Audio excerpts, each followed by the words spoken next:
1. Bam! There we go. We're live again, and it's Tuesday. This one's Enoch. This is the last chapter of Enoch. Enoch. Last chapter of Enoch. That guy right there. We're getting ready to read all about Enoch in the days of Jared. When the Watchers descended, these boys got something to do with it. Tubal Cain, he's going to be in there wrecking things. His boy Jubal handled all the ones that handle the harp. They and the Cain family right over there. That's Jubal right there, and Ada Cain, Jubal Cain, all the Solar Cain and Hurricane. All of them right there are the ones that handle the harp. The Hurricanes. That's right. The Tubal Cain's sister is Hurricane. So you just tell somebody that and they go, that's where we got the word hurricane from. No, it's not. Naamah right there, that's Noah's wife. That is right there. Sister of Tubal Cain. That's what it says. So we got a great one. Enoch chapter 7. I'm supposed to be reading all of my pinned comments, and I look forward to all of y'all getting in here. Please go download the study guide. It's real easy. Go click on my bio page right up there, and we're going to be reading about Enoch. So when you click on my bio page, it'll go to my link. You'll see my link tree pop right up, and then you can click on my link tree, and it'll print out the whole study guide for you. I got a picture of it right here, and I can't wait to show you. Y'all get on board, come in here, click on my bio page, and then click on that link tree right there, and then it will click on Enoch chapter 7, and it's this whole thing. It is huge, too. This one is a big chapter. It's like 67 verses in it, and it'll take you right to the cover, which is... Oh, it's such a long chapter. Boom, there's the book of Enoch. That's exactly what we're going to put a lot of work into it. We got a lot going on in this one. This is all the holy angels. It calls them out by name. It tells you what they're going to do. And the ones that run Tartarus, if you're into Tartaria, here it goes, boy. He's right there on the first page, man. Over Tartarus. Boy, Uriel. You ought to hear some of the stuff that he says. And remember, this is Dead Sea Scrolls stuff, man. So this is in the Old Testament. This is going to be the Dead Sea Scrolls stuff. And I always love to tell people where I get my information from.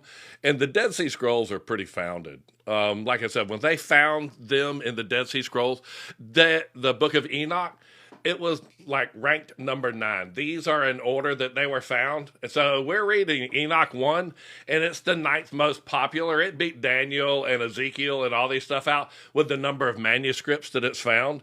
And you got to understand that when they found them, they sent archaeologists over there to go find like the Ark of the Covenant and all this stuff. So it's probably some of the most scientifically verified and reviewed documents. They just got bored with it because they were like going, man, that's a bunch of books of the Bible. And they were there to find Solomon's gold or something. So it's a great little journey to go on to read these things, especially when the church, they decided that you didn't need to see some of these books. So they removed them. And we read all about the Maccabees and how they actually removed them and the people and the books and when they did that and when they put the swine on the altar of God and then they placed the abomination of desolation. What does Ezekiel 33:3 say? I've been seeing that number. Ezekiel 33:3 says, for when I see the sword fall upon the land, I blow the trumpet and warn the people. So every time I see something happen, like I'm going to just tell y'all. Like if I see something going on, I'm going to tell you. A watchman does not run down out of the tower and walk out across the field and see this weird thing and walk up to it and go, hey, dude, what are you doing? The watchman is the dude that goes, hey, dude, y'all told me to look out for these things? Yeah, okay. That thing that y'all told me to look out for is over there or something like it. Now, why don't y'all send Billy over there? Yeah, the dude that's real good with the sword and all that stuff. And you send him over there to have a conversation with that. If I see that anything happen between him and Billy, then I'm blowing the trumpet again, and the king's going to hear that, oh my God, trumpet sound. And, thank you so much, Heather, for getting your Bible today. And the watchman gets to watch, man. And then he gets to dispatch the troops, and then he gets to watch. And then he tells them where the attack is coming, and then he gets to watch. And then he tells the king, hey, dispatch the troops to here, then he gets to watch. So it's terrible that you get to watch those things. I mean, because you got to watch your whole thing. And, I don't want to, hey, I didn't think to blow the trumpet. I know it was a leopard with eagle's wings and all that stuff. But you know what, man? It's up to me to decide what to blow the trumpet at, right? And it's not. It's not up to me to decide what to blow the trumpet at. I see something, I'm blowing the trumpet. Ezekiel 33:4 says, and if I don't blow the trumpet, the blood is on my hands. And Heather, I'm so glad you got your Bible. And the 33:5 is like, and if I blow the trumpet and you don't do anything about it, the blood is on your hands. And but it says that if I don't blow the trumpet and I don't tell anybody, and I just decide that I don't need to blow the trumpet, then the blood is on my hands. And it's, I just don't need to make decisions for you, man. I see something and I put something together. And if y'all want to trip out, man, it'll be like that chart right there with the 7 seals. I guarantee you, I done put that thing together. There's no question about it whatsoever. It all lays together, and you're just going to have a conniption fit when you see. I don't know exactly what a conniption fit looks like, but I can tell you what. These are some pictures I took. Let me get back to my podcast that I did with my son. We did an introduction to the 7 seals, this podcast right here, and it has all of the stuff to download and to read along, and it is amazing what AJ put onto it. It's in my Patreon page, and he has loaded this thing up with all about the seals, all about the 7 seals, how they lock up, and that's what we're currently putting onto it right now. And this Patreon page is really cool, man. And if you go to my link tree right here, go up there, go to my link tree. When you go to that, there's the chapter, the lesson tonight. Print that off. It's like 7 pages, dude. That's super big, and I mean that in a nice way. I don't mean to say anything dude the wrong way. I say that all the time. But right there's my Patreon page. It's like $3. It's free to join and to be on the mailing list, but to have access to all of that stuff, it's like $3. And it's actually cheaper than some of the other things that are here, but it is super cool with the amount of pictures and things that are on there. So I certainly do appreciate all that support. And especially the people that support me, like the people that make all the t-shirts that I'm wearing a blue one right now. And it's the trumpet t-shirt. And I think y'all should all get one because you can see the comments in them. And Mr. Morris made that shirt for us so that it would be blue. I love everything to be that. I told him I wanted my garments in white. But he made those blue shirts, and they are right there. And they're $18. So they're great. I love that. That it says right there, you asked me what that scripture was, and it says it right there on the back of it. But when I see the sword fall upon the land, I blow the trumpet and warn the people. So that's what my job is today, and I'm going to blow this. Where did you get the book of Enoch, and where did they find it? So thankful that you asked that question, because before we take off down the road of reading the final chapter, which is just, there's nothing outlandish in it. It just really elaborates on the fallen angels and the angels that were sent to watch us. But the Dead Sea Scrolls are where we get this, and I've got some great pictures, and understand there's a million of them on my phone, and I'm gonna go right up here and see the Dead Sea Scroll stuff. Y'all know that I'm looking at 100 pictures. I'm glad I have no idea what you're looking at.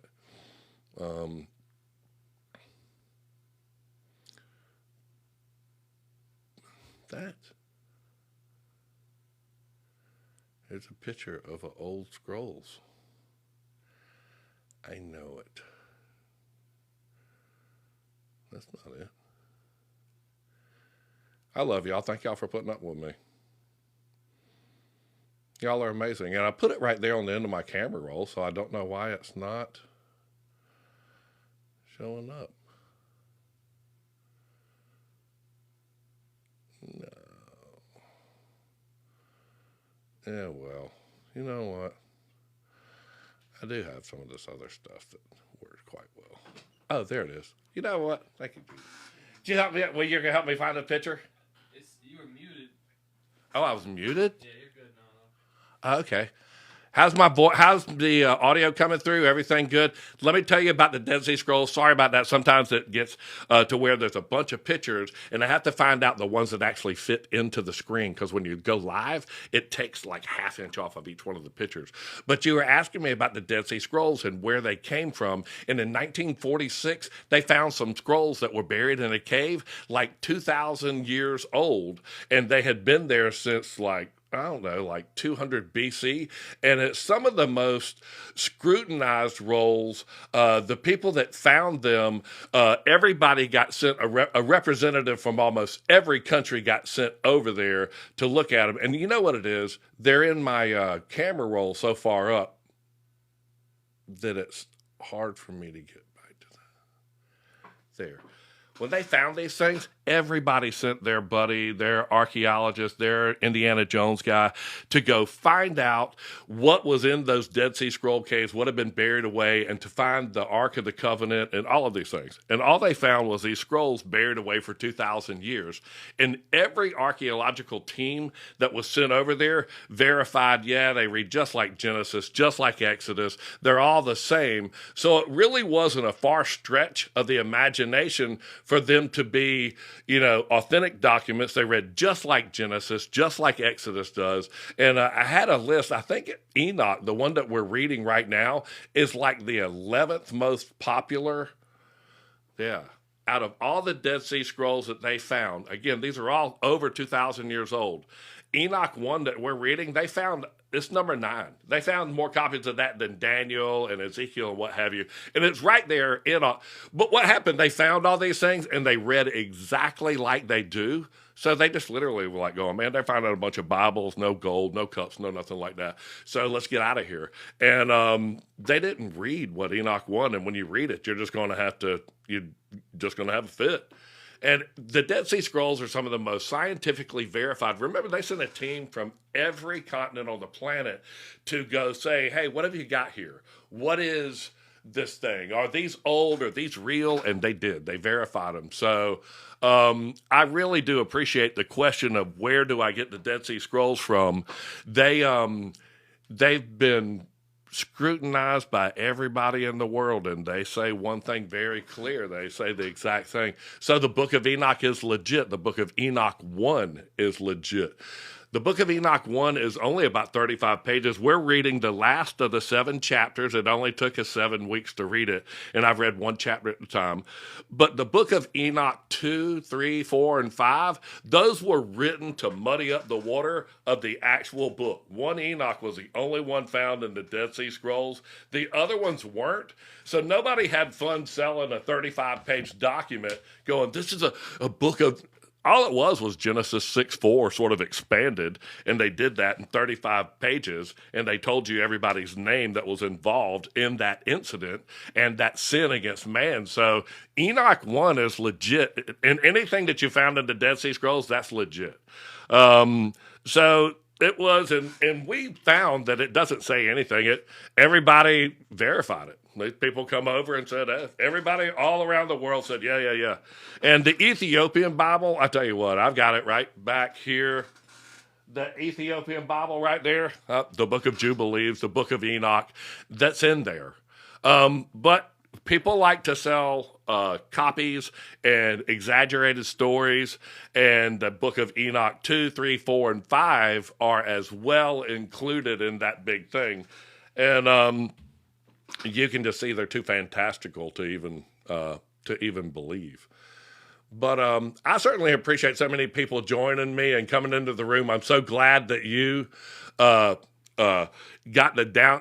the study guide downloaded. Let me show you some stuff that I saw on my trip, since we were looking at. I went on a trip and I saw some things. Look at this. All right, in the days of Jared. Right here, when the Watchers came, that's when the book of Enoch, this is Enoch right here. And in 3000 BC, he's taken up and all that stuff. But it tells at the beginning of the book of Enoch, it says, in the days of Jared, which is Enoch's daddy. So in the days of Jared is when we're talking about. Now, look at all these hillbillies right up here. This is Tubal-Cain. This is his brother. This is his sister, Naamah. And then Jubal and Jared and Jumanji or whatever his name is. But anyway, all these guys are the canes, and that's a her, so that's a hurricane. But you can see right here that Jubal Cain, he's the one that taught everybody that plays a harp how to handle the harp. So, all these people are like going, oh man, David had his harp. And I'm like going, okay, listen. And back in the day, that's one of them cane boys. You were one of them sugar cane boys right there. If you were handling it, he's the father of all of them that handle the harp. And you can see it a little bit more right there. But you can see there's Jared, there's Enoch, and all this stuff. And this is Jubal Cain, all that handle the harp. Let me get to the trip. Okay, so I walk on board this boat. Bam yow. And I'm sitting there going, all right, there's David. There's the dude that handles the harp. He's got this harp right here. You're just going to lose it when you see this. So I walk over and said, it's a theater on the boat. And you see this guy on one side, and on the other side is this chick. And I'm like going, okay, that's not bad. She's dancing. Boy's got a harp. Not bananas about it. I used to know that they were made out of guts and all the strings and all that stuff. I said, let me walk over here and look behind the statue, because that don't look like she's dancing with a piece of rope. And sure enough, there it comes, foil the serpent peeping in. And I'm literally on the boat going, are y'all seeing this? And the people are standing there going, what's that dude standing behind that statue for? And I'm like going, y'all don't see this? You're just going to walk right by and question nothing. That's what we do all day long. Then you go down the stairs, another little harp boy right over here. Everybody's dancing. And I'm like going, y'all, dude, you're not pulling nothing over me. So all of this has got me looking up. And I look up, and there's the harp guy. And this is painted on the ceiling. One, there's a trumpet. Ha, ha, ha. And I think it was like Friday the 13th, too. So I see the trumpet up there. And then I see this lady and her shirt, and I start looking at this Greek person that the dude's blowing trumpet at. And look at these two characters right here in the artwork. This is just walking into the theater. And this is supposedly integrated into this costume. This is just in the ceiling. People walking by, man, they pay no attention. Oh, nice dress, little lady. Look, yeah, whatever. That's just the things that I see. They say the beast had 10 heads. 1, 2, 3, 4, 5, 6, 7, 8, 9. Russia boy's missing right there. So just know the beast that has 10 heads. Has 10 horns. 10 horns. 7 heads are the 7 continents of the world. It's the 7-headed beast. It is the governors of the world that we battle against. So just know we're missing one dude right there that's going to make the 10th horn. Somebody's going to mess up and punch a big old hole in that thing over there. And the Guyan Springs, let that pour back out. Hey, I tell you what, Mr. Morris made this other killer shirt, and I say this at the end of the day, in Jesus' name, have a blessed day. And you know what, I always say that to people, have a blessed day, and I see people that catch them and all that stuff. That's his newest shirt, and I love that blue. I love that blue. So I can't wait. He said he's sending me one, and I can't wait to get it. I can't wait to get it, because honestly, I'm sending you this. I just finished your Bible. Got all the edging and all that. So it's right there. I'm scared to touch it, man. It really did. It's got a finishing on it right now. So, that is going to be so cool. Let me get back up here near to the study guide. On my Patreon page, make sure you go to that. AJ downloaded all of my stuff that I've been working on. This last 7 seals document. And these are the 7 seals. These are the per 1,000 years. And a day is like 1,000 years. And that's the 7th day. And that's when Satan is released at the end of the 6,000 years. And how it ties to these trumpets and these bowls all consecutively. And it plays out perfectly to 2033 right there. But I just want you to know that AJ's put a lot of this onto the Patreon page, and basically how all of the first seal, and they always, white horse. You know what? The first seal is the white horse, and so many people don't. I'm like, dude, the minute you start talking about a white horse, that's JC right there, man. And the heaven opened, and behold, a white horse. On him was true and faithful, righteous, has had many crowns. And this first seal, that's a white horse. So I don't want to hear anybody going, that's the white horse of destruction. Listen, you're talking about the white horse. There's only one white horse. It's a good thing. That's Jesus Christ. Bam, bam, bam. Just know when you start lining up the seals with the white horse, with the crown and the bow, that he was given the rainbow, that he could go out and take over the earth and take dominion over the earth. It just fits together perfect. And what we did in that thing is, if you go right there to my link tree and then you go to my Patreon page, AJ has put all of that stuff on my Patreon page, and it's super cool. He's put a lot of work into that, and I think it's in either these podcasts and the Giants. I know that's us right there talking, and that's the Seven Seals podcast. But all the work, you can, right when you're listening to it, you click on it right there, and the Seven Seals documents and all that stuff are right there. So just know that's really cool on the Patreon page. And it just gives us so much work because I think we did the 4 horsemen, and then we're doing the recordings on these other 3 seals. And then we get to blow the trumpets and lay the trumpets out for you. And then we're going to lay the bowls out. And then I'm going to show you how they all lay out together and when the millennial reign is and why there's so much madness in the world and where we are exactly. Because once you piece it together, and that's what I had to do. See that behind me? I had to print out all the verses and all the seals and all the trumpets and all the bowls. And then I had to find out, they're one right after another. And once you see them line up, then you see how one explains another. And understand that we're dealing with a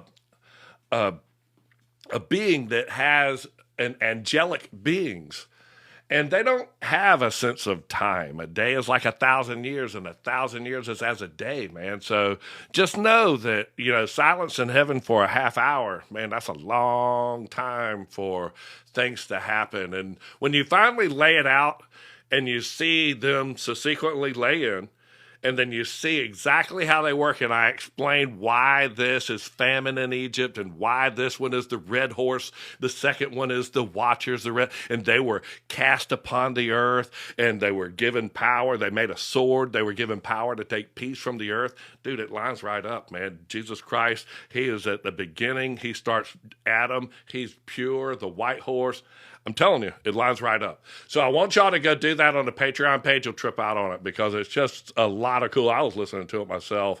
And AJ put a lot of work into that. And for us to be able to put that out there, look, see, he could have put all the logos and all right over my belly. Right there. He could have put all kinds of stuff. But no, it's raw. It's real. It's and those are the white version of this t-shirt right here. These, I stand in front of, see how I do in front of the letters? I wear this blue one, Mr. Morse, thank you so much. That's exactly what we needed, was a blue trumpet shirt. But in my podcast, my garments are white, man. I love it. So I love y'all. The 7 seals, this is so easily explained, and it's right there in my Patreon page. You love it. It's right in there. So, hey, listen, I'm going to take y'all right over to the beginning of the lesson, and that's going to be go to my bio page and then go to my link tree right there, and then click on Enoch chapter 7, and it's a big one. This one's got 67 verses in it, and 68. And I'm going to tell you, it's really good. So go there. I'm going to be reading it to you, and first thing it's going to take you to is these one. That's the cover that I always do. You can take the cover off the last 6 chapters and put them together, and it's going to make a beautiful book of Enoch, sort of like that if you put leather on it. That's my Bible I made for Mr. Morris, the guy that makes these shirts. Hey, painted, just got all the edging and done. So it's got the polish on it, and it is finitino. Goes out tomorrow. That is the first page of Enoch chapter 7, the holy angels. And we're going to list out the holy angels by name. And you're going to see, like this first one right here, man, he's the angel over Tartarus. And he goes into the earth, and he sees the chambers that are set aside for where people rest and where those that committed sins. And we get to read that to you. Now, y'all help me, and y'all are my little prayer warriors in there, because I can tell this 200 number, y'all are my subscribers and my supporters, and I appreciate that. Y'all are the ones that I want to get this information to, and thank you for supporting me. I want to get this out to everybody, but the people that are supporting me are paying attention, and they're not yelling out during class, and they're focused, and we have a sort of going through it in a process so that we understand this. And I understand that people are jumping in and going along with the class. Theory on why Hughes Stone is so bad. I don't understand what the hued stone is. Is that black stone? But see, that's the thing is I try to focus on these one things. And sometimes when I do those podcasts, I get very focused, and me and AJ discuss it, and the printout is right there for you. And it's he's asking the questions. He's 26, and I really do appreciate his fresh approach to it, because it's a younger generation approach. And I mean, he asked me some questions, and I was like, hey, that's pretty good, man. And I sort of, it was really a pleasure to talk with him, and for him to read the information, understand it good enough to ask questions, and then to watch him ask questions, research what he could find as an answer, and then let him see what I was finding. And when we got finished having the podcast or the talk, he really had a great understanding. But I want you to know that night he didn't sleep well. And I've been disturbed by finding things out. And I know that's what happened, man. I mean, when he put that together, you can't unsee it. And it was some things, especially with the seals and the bowls. I was explaining that, and he was just like going, man, and I'm like, yeah, it's the season, bro. It's the season. And when he understood the wedding season of the Lamb and is catching up with where my class are, these people that are in here, I'm glad that you're joining. I want you to listen. This has got a lot to read in the book of Enoch. This is a verified document of the Dead Sea Scrolls. It's just as legitimate as any book that's ever been in the Bible. It's one of the ones that the church really didn't want you to get your hands on, but you can find in any of the apocryphal documents that it is to be enumerated amongst the holy documents of the Bible. And it is untouched in the Ethiopian versions of the Bible. So just know that. I'm going to try to read this without my glasses and all that stuff, because I know that my glasses, they make the screen flash in and out. Because of that ring light thing in them. So I'm trying my best. If you see me squinting, it's because I'm old. And let me get out of the way and show some of the pictures. And I got to, these are the 7 holy angels. Was it last week that we done? Thank you so much, Cheryl, for that gift. And I appreciate that. I've got AJ in here running interference. Can I get a screenshot? You can. Of this? Cheryl, go. I tell you what, Cheryl, did you go to the trumpet, go to my link tree, and then right there on my link tree it says Enoch chapter 7, print it, and you can go click the top 3 buttons and say view in browser, and then you can do whatever you want to, man. You can screenshot it and zoom into it, because you're going to want to read this about Tartarus and the angels and what they do, and Gabriel over the paradise and all this stuff, and it just lets you know what that G means in the big, little Mason boys. But anyway, here's the Holy Angels, chapter 7. I'm going to put my head, I always put the pictures down in the bottom corner so that my head can go here, but I wanted to just show you each page of the study guide has a beautiful picture that sort of tells, like when they go into Tartarus, look at, and I write in here, like, that's Uriel, that's the dude in Tartarus. So I want you to be reminded, ooh, Tartarus, that's the underworld. Yeah, that dude is the one that's talking. So these are my notes, and I'm making it through there. I want you to go print it out and make your own notes so that whenever they find this document and you're not there, and they go, what happened to that dude, man? And they're going to say, man, he got vacuumed. And we should study what he's studying. Now, well, really? Yeah. He was a good guy. All right, let me go. Oh, that's a good one. Not that one. Oh, these are the giants. Oh, I've been captured in Tartaria. These little dudes are going, you're hating it. You're first in line to hate it. You're hating it. And that dude's going, I hate it. Go over there. Page 1, my head is going to be right in front of this dude that has got banishment, man. Banishment. That's Lucifer.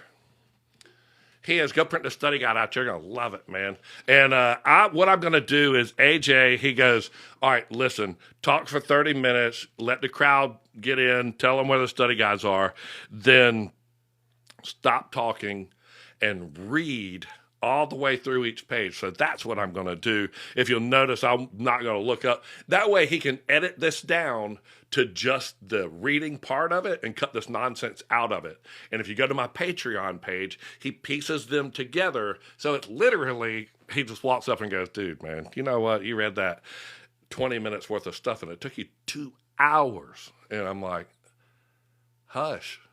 I did 30 minutes talking like you said do. And he said, yeah. I love you. Drink some water.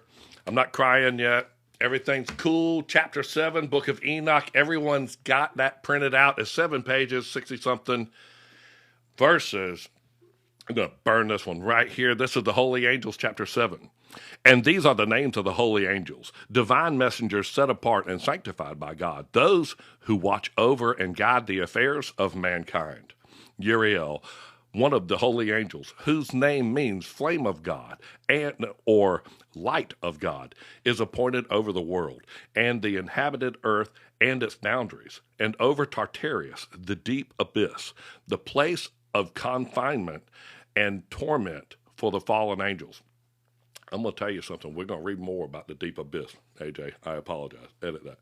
Raphael, one of the holy angels whose name means God heals, is set over the spirits of men to minister healing and carrying powers.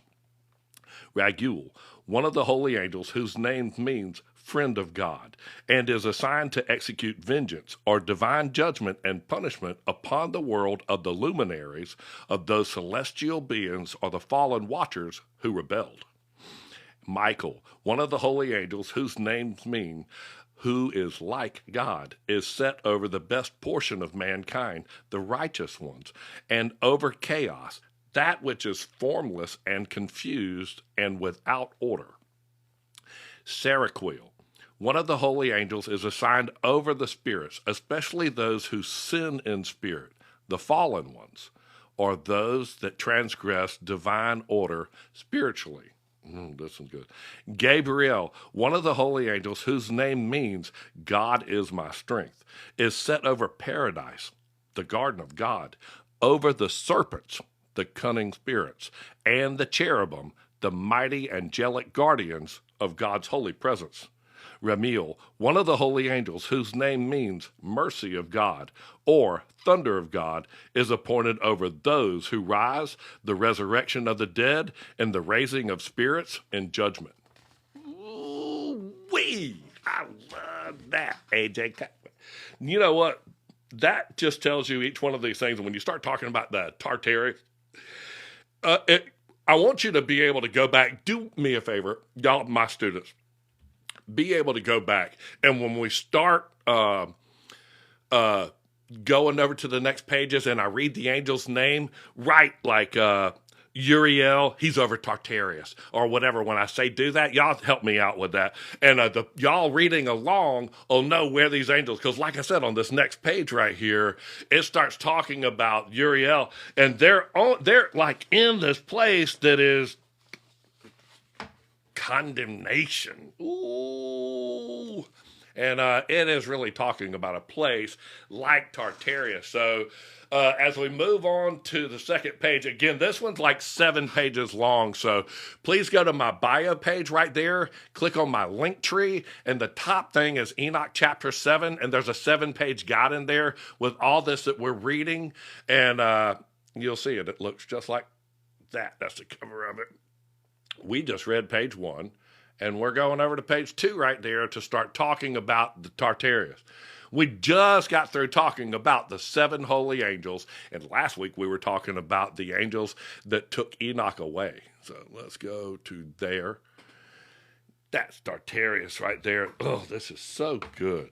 Is there any questions on the front page on the first one that was talking about the holy angels?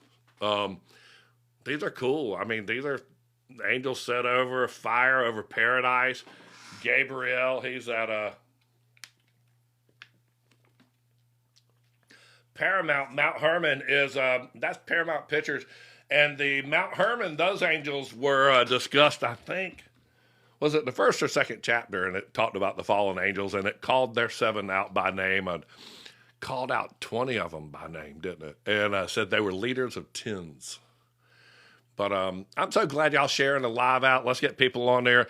And the thing is when y'all learn something, man, y'all got to blow the trumpet. That way you just, if you're at your lunch break or something like that and you're telling somebody, you go, man, I heard this old country boy and he was telling me about this. And you can go to this page and read it on the book of Enoch and what have you. And you're actually given meat in due season. So that's what you want to be caught dead doing. So Tartarus is bad? No, it's a place where it's going to, stuff's happening, bro. I mean, you can read, it says right here, he goes, this place is terrible. Why you keep looking at this? He's like, oh man, this place is terrible. So let's go and read it. It's not a bad thing. It's a thing gonna happen. Like I said, this is, if you're lighthearted, I'm gonna tell you something. Another reason to be on Patreon. I get edited by things. So when I start talking about John the Baptist and what happened to him and things like that, they literally will bust me up. Thank you so much for the gifts. I certainly appreciate that.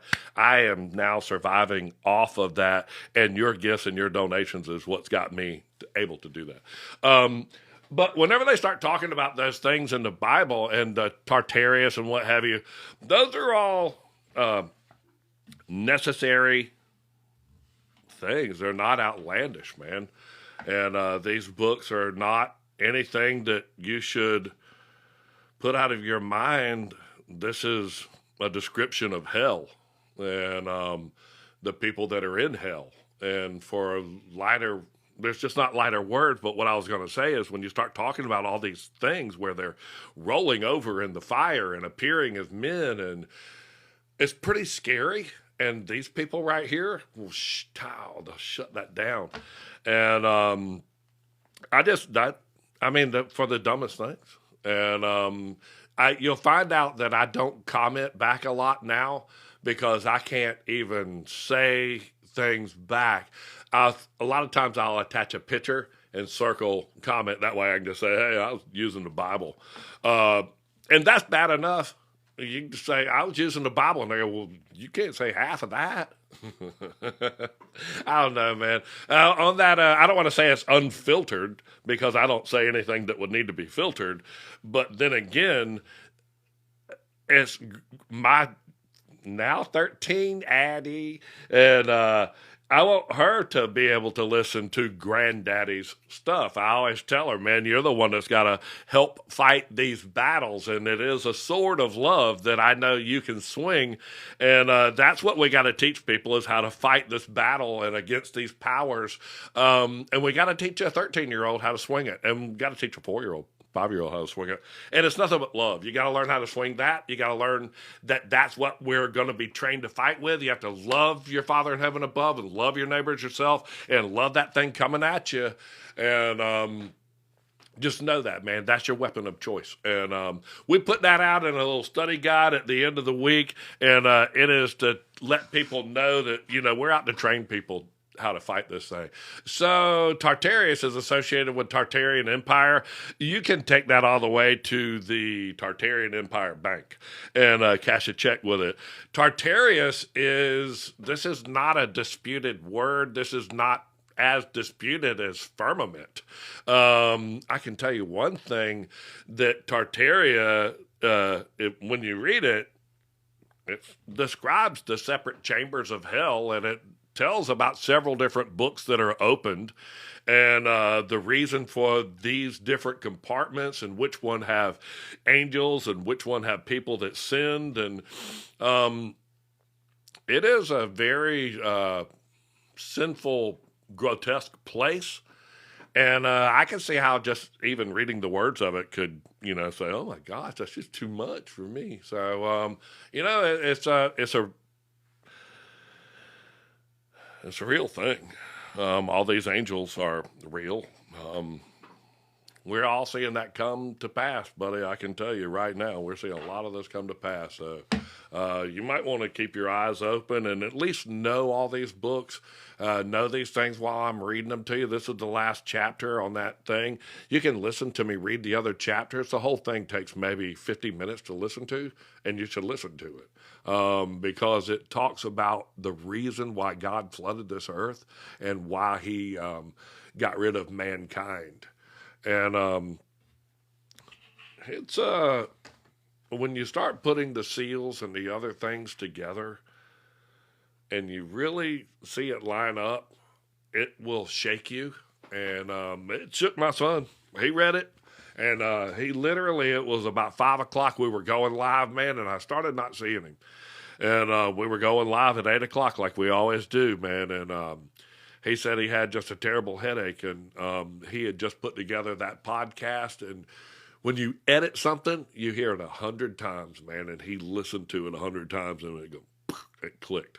And I saw it break his brain, and it's really a lot to digest. But I'm gonna get out of the way. I'm gonna sit right here in front of this picture right here. I'm gonna read this, and AJ's going to say thank you for getting back to it. I'll put my head in this part of it.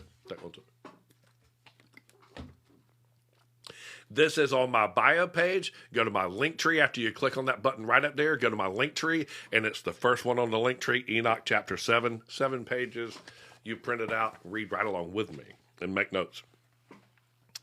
Then I, Enoch, proceeded onward to a place of utter chaos, a realm of deep confusion and desolation. I beheld something dreadful and terrifying.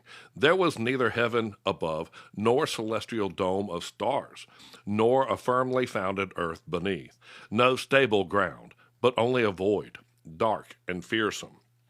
And in that place I saw 7 stars, celestial beings, or rebellious watchers, bound together and imprisoned like great mountains, immovable and vast, and they burned with fire, symbolizing divine judgment and torment. Then I said, for what offense have these been bound, and why have they been cast into this place? And Uriel, the angel over Tartarus, on the first page, the illuminating angel of God, who was with me and appointed over them, answering and said, Enoch, why do you inquire and long to know the truth? These are among the stars, or the heavenly beings, or angels, who have transgressed the commandment of the Lord. They rebelled against God's order, and for this they are bound here, imprisoned for 10,000 years, a symbolic span of divine judgment, until their time of condemnation is fulfilled. And from that place I went to another, even more dreadful than the first. And I saw a horrible thing. A great fire blazed intently, cleaving the very ground down to the abyss, a vast and immeasurable gulf. I'm going to read you something right out of Genesis for that. Filled with the columns of descending fire, each burning and consuming as they fell. And I said, how dreadful and terrifying is this place to behold. And Uriel, that same angel, the one of the holy angels who was with me, responded and said, why are you so frightened and troubled, O son of man? And I answered, because of the terror of this place, and because of the vision of the suffering I am witnessing. And he said to me, this place is a prison, an eternal confinement of angels. Those who have transgressed, here they shall be kept in prison forever, eternally, restrained in judgment. I guess the church just didn't think he needed to hear that. And, it talks about these mountain of men. Let me go to this next page, man. These are all great pictures. These are the mountain of men that are chained into this abyss. And as we go to the third page, he goes to this place, and you got to understand there's some big people in there.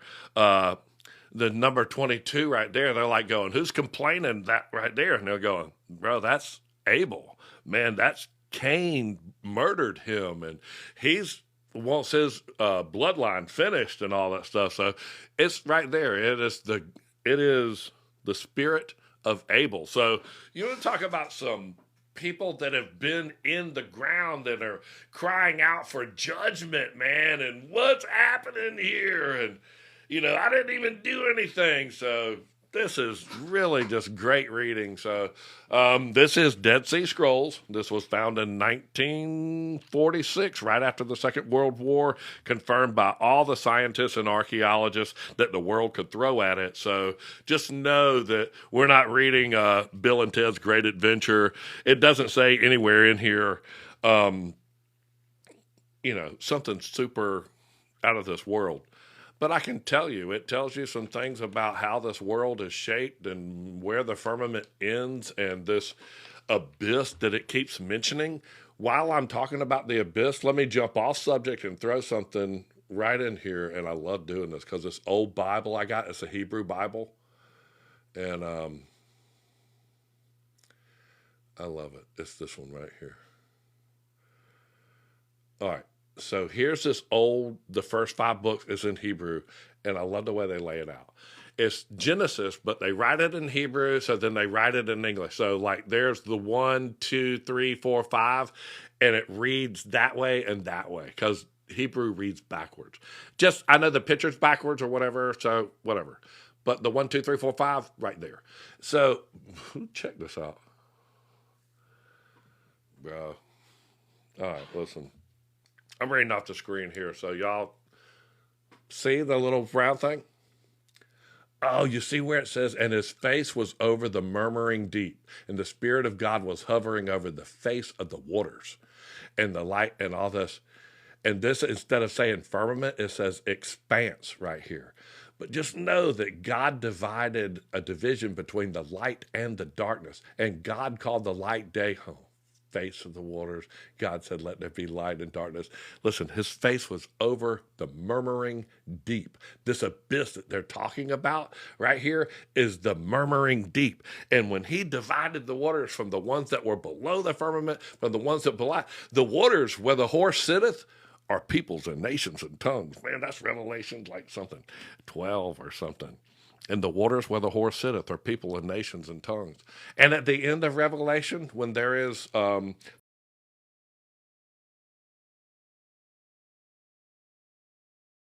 more sea, and this new Jerusalem come in. So this whole thing about the water and dividing the waters, separating the waters from the ones above in heaven, the ones below in Tartarus. Okay, what's in the water? All the things that Noah didn't save. The beast is going to come out of the sea. That's right. All of those things. Don't shoot the messenger. Don't shoot the trumpet. The beast has 7 heads, 7 continents, the 7 seas, the 7 continents, and it has 10 horns, which would mean that there's 10 things running those 7 heads. And then, so there's, Russia's missing. So there's 1, 2, 3, 4, 5, 6, 7, 8, 9. Russia makes 10. 10 horns are running the 7-headed beast. That's just whatever I see. Go back to the lesson. I will. I hope y'all go. I hope that you go there and then click on the link tree. And then you will go to click on that, and then join my Patreon page, and then go buy a t-shirt, and then go get some popcorn, and you're going to trip out on that. It's a great podcast. And literally, if you want to listen for a couple of hours about the seals and the things and the audio books and all that, really good listening. But when you get that book of Enoch down right there, that's what we're going to be talking about and reading. I'm on page 3, I believe. Thank you so much for all of y'all. I think we just read that one, didn't we? About Tartarus. We're going to read some more. Oh, we're going to read about Abel.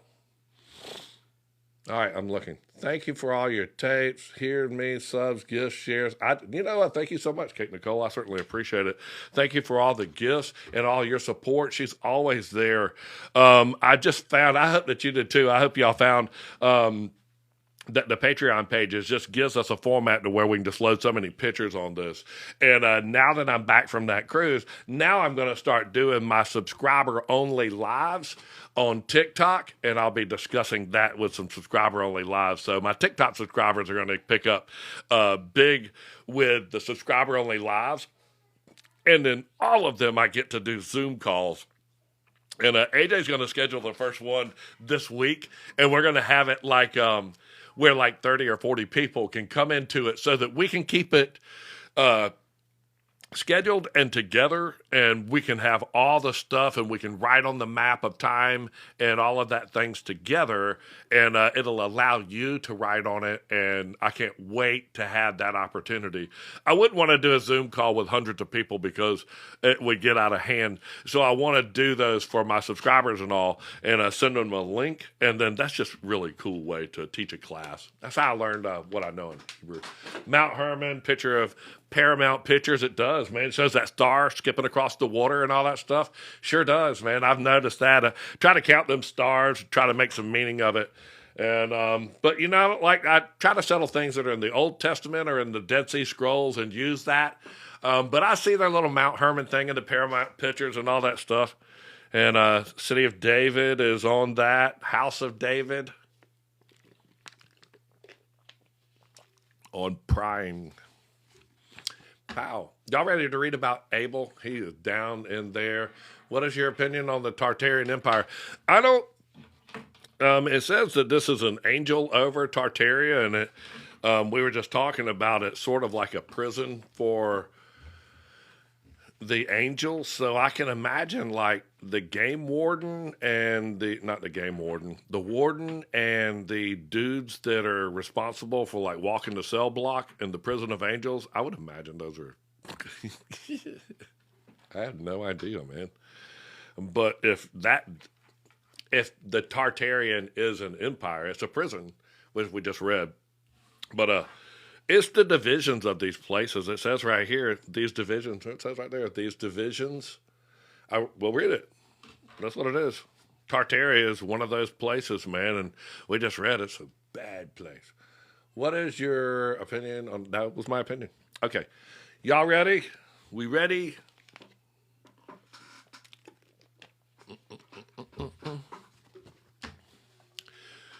Put on my audio voice. That way, whenever you're listening to the audio voice, you can listen to the trumpet. Then I moved to another place, a mountain of solid rock, unyielding and ancient in formation. In this mountain were 4 deep and hollow spaces, vast chambers, wide and very smooth, polished like glass, and they appeared to be very deep and extremely dark to look upon. Then Raphael, one of the holy angels, who was with me, answered and said, these hollow spaces, these chambers in the depths of the earth, were created with purpose, that the spirits and the souls of the departed, of the children of men, may gather here to await their time of judgment. These are the holding places, are the interim chambers until the appointed day of great judgment, when they shall be reckoned according to their deeds. And I saw a dead man, a disembodied spirit, making a plea, crying out with his voice, and his voice went up to heaven, pleading for justice. And I asked Raphael, the angel, who was with me, whose spirit is this, which petitions heaven with such intensity? And he answered me, saying, that is the spirit of Abel, a righteous son of Adam, who his brother Cain murdered. He continues to cry out for justice, making a case against Cain, until all Cain's seed is utterly destroyed from the face of the earth, until his lineage is wiped out from among men. Then I inquired again concerning all those hollow places. Why are these chambers separate from one another? And he answered me, saying, these divisions, these separate compartments, have been ordained by God to distinguish between categories of spirits. One of the spirits is for the spirits of the righteous, those who walked in God's ways. And within it is a bright spring of living water. Gihon Springs in the middle of Jerusalem right there is a bright spring of living water, symbolizing peace and refreshment. Another is for the sinners, those who did not repent or went not judged in life, who die in torment, awaiting the day of divine judgment and recompense. Here, in their place of waiting, their spirit will suffer torment and affliction until the great day of judgment, when the punishment and curse upon those who blaspheme shall be rendered complete, and their spirits shall be bound by eternity. And yet another chamber is for those who make petitions and complaints. These are the slain, whose blood cries out from the earth, who are numbered during the reign of the wicked. I had to jump over to the other plate. So that is exactly what those separate places are, and understand that these are other places where those divides them up, and you can read this for yourself. I want you to go read this for yourself. These are verified Dead Sea Scrolls. They were found right with all the other books of the Bible. Let me go ahead and just get y'all back on that page real quick, because that's always something good, and I want y'all to understand that. When they found the Dead Sea Scrolls, they found all of these. And the book of Enoch that we're reading right now was number 9 in the amount of quantities. On tomorrow night, we're reading the book of Jubilees. The church took these two out. They said, man, you don't need to read all about what I just read you. You don't need to know the angels' names. Just know that they took that out. But whenever we found the Dead Sea Scrolls, everybody who was anybody like the Smithsonian and all, they sent their little Indiana Jones boy to go find out the Tartarian Empire were among more advanced than we are. You know what? It says it's a prison for the angels, so I can assure you that. And the Tartarian Empire, these people draw a map around the Great Wall of China and some areas over there. This is the Dead Sea Scrolls, man. These are, 300 BC, some of these documents. This is the book of Enoch. It's not like we're wondering who this guy is. Enoch is right here, bro. There's Enoch. This is a better picture. There's Enoch. There's his daddy, Jared. All these things happened in the days of Jared. That was Enoch chapter 2. And then all of these are the Cain boys, Sugar Cane, Mama Cain, Hurricane, and then Jubal Cain. He teaches everybody how to play a harp right here. So all that handle the harp. So King David, whatever. Dude's got a harp. Jubal Cain. And right across from him in the theater was Naamah, his sister. Right there, she's dancing. This was just on the cruise that I was just on. And I looked behind, I was like going, I know there's something evil about you. If your boy over there's got the harp, man, what's going on with you? And I saw it, the snakehead right there. Here he comes, right there, right behind her. I'm standing there. We just got on the boat, and I'm like going, hey, come here, look at this. And my wife's going, listen, we're supposed to go on the cruise and relax, and you're standing behind a bronze statue taking a picture of a big old rattlesnake. Whatever. You know what? I see it. You know what? When you see that, you're like going, I know there's something evil. Because you and, what's his name? All these people playing the harp? Yeah, okay. Whatever. I knew as soon as I saw him, man. They used to make those things out of guts, like intestines, the strings. That's why it was a guttural, boom, bing, bing, bing, bing. And they would play that. But then right there, there's the trumpets and the artwork playing. All of this, ladies dressed. Look at the little creepy things in the dress. So that's weird. That guy's weird. This is what I see. I walk into the place and I'm like, you know, my wife's like, what are you taking pictures of? And I'm like, going, man, all these people are playing harps and snakes and serpents. Whatever. All right, I'm going to get the pictures. I'll go keep the comments pinned if there's one pinned. I got to get back to my lesson. I promise you, I'm going to this one. Oh, did we just read that about Cain? That was Abel and Cain, and then the big giants. All right. Oh, you're gonna trip out on this one. Okay, go ahead, AJ. All right, so we're reading right on, bro. All right, the last verse on this page is verse 33, and trust me, man, there is 67 verses to go. 33 more verses to go. So when I finish this page, we're halfway. This is the firmament, and it talks about when the firmament, where it ends, and where the fire at the end of it, and all this stuff. So, you know, and I'll take some questions at the end of it. And I just want you to know, nobody ever contested any piece of this. They just confirmed that it read exactly like all the other books of the Bible, and that it does. And, you know, when people start to tell you what shape they think the earth is, nobody's backed up and looked at it. I was talking with a buddy of mine, and he's a real good friend of mine. And I don't think he knows quite what to believe in. But, you know, I just told him, I said, nobody's really backed up and saw that. And the pictures and all that you see of these people floating around or dangling by the string, they didn't go there. Nobody went, pow, and popped through that thing. I don't think yet. That's just me. That's just me. I don't think you're going to go through that. It says it's an expanse and it's into the heavens. Even this dude like that, he's lifting up the edge of going, huh? What's up? Is everything okay? No, you're walking into somewhere and you're going to see something that you shouldn't see and you're going to go, pow! It's going to look like something off of, whatever. I love y'all. Thank y'all so much. Let's go read this right here.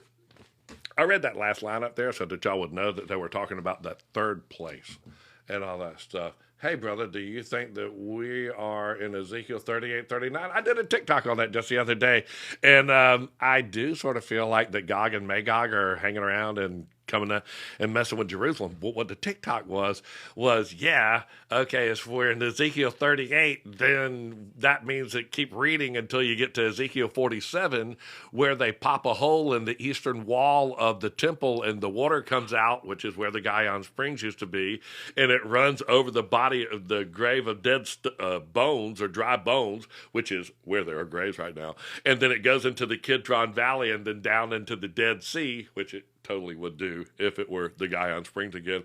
And then it's going to turn the Dead Sea into living waters, and it's going to infect all the waters that are connected, and it's going to make everything live. And that's actually like 10 chapters later. So you can read about the Valley of the Dead Bones and all that stuff, and then you can read about Gihon Springs being popped open and Ezekiel measuring it and going up to like his waist. And they totally ought to go over there, man. I'm so glad you asked me that. Thank you for your subscription and all that stuff. Those are the kind of things I can go on Subscriber Only Live and just go, hey, listen, if you go target one of those things and hit that eastern wall, it's called the Golden Gate right there, says that's where the Messiah is going to enter. And firmament. You know, it says firmament in this old book. It says expanse. And the Oxford Dictionary, if you've got an old one, it's where it says firmament, it says expanse. And you got to think that he put this in between and he made it expand and he separated one from the other. But truthfully, nobody's ever backed up that I know and taken a look at it. So there's that.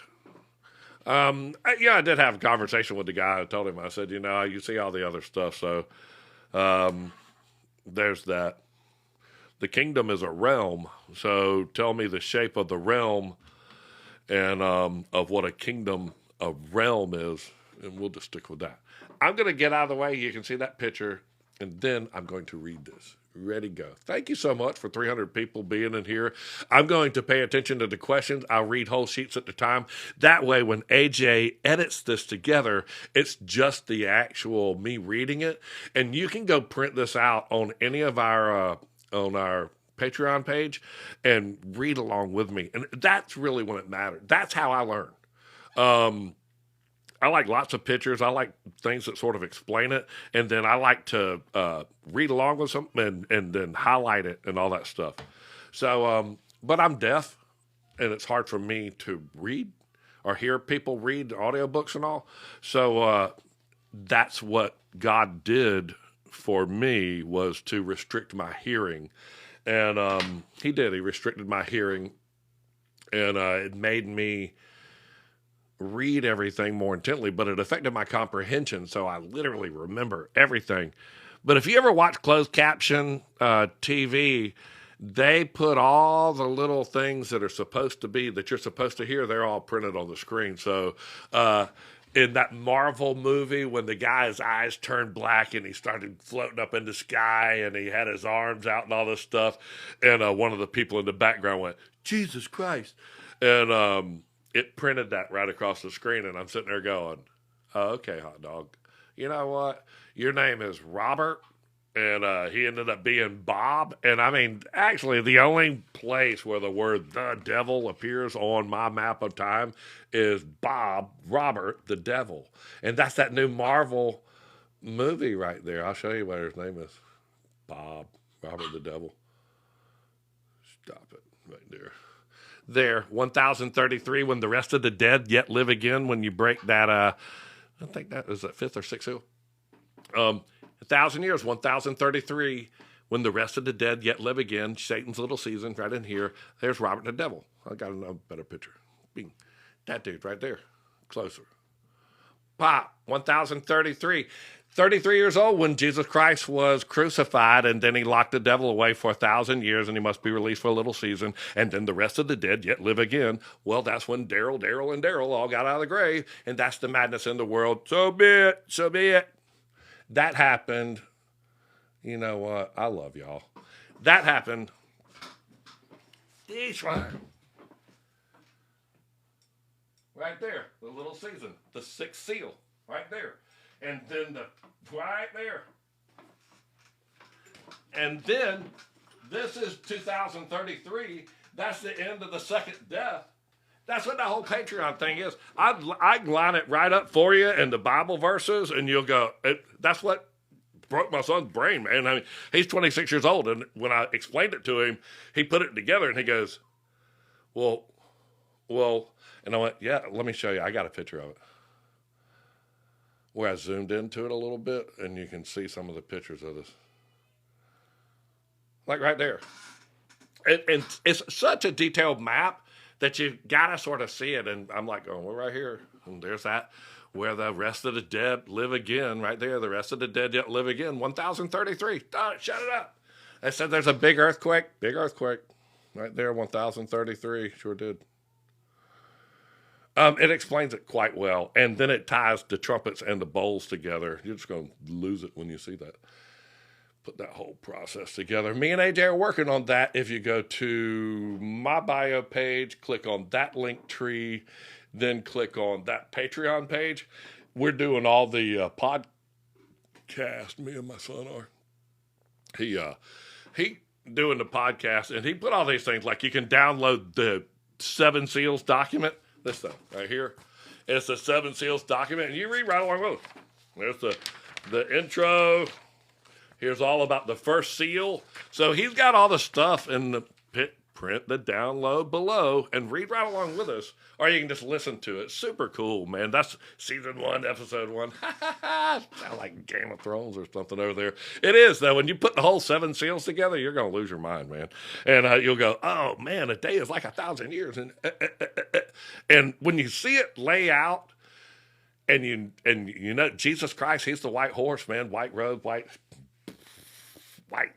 with the crowns, all that stuff, man. The white horse.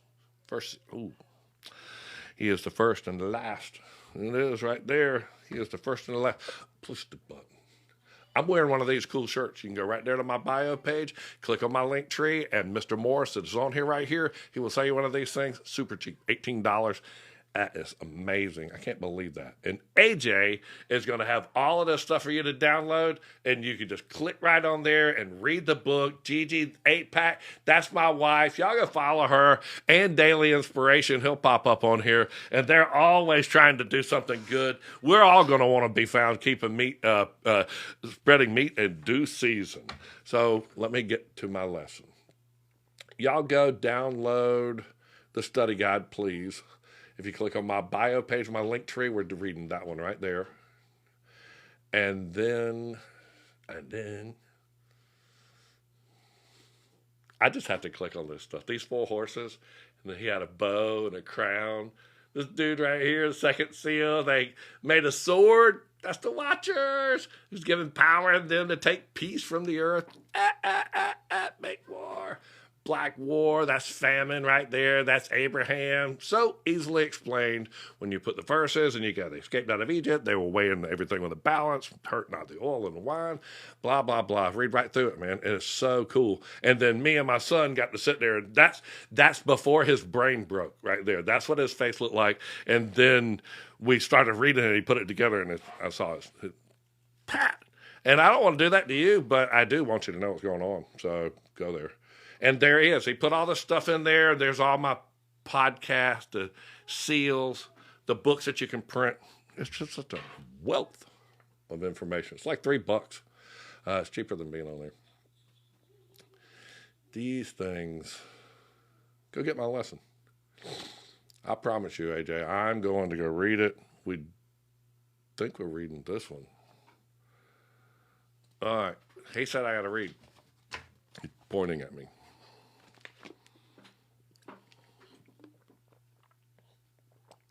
Please slow down. I will. Thank you so much. Most of the time people go, breathe.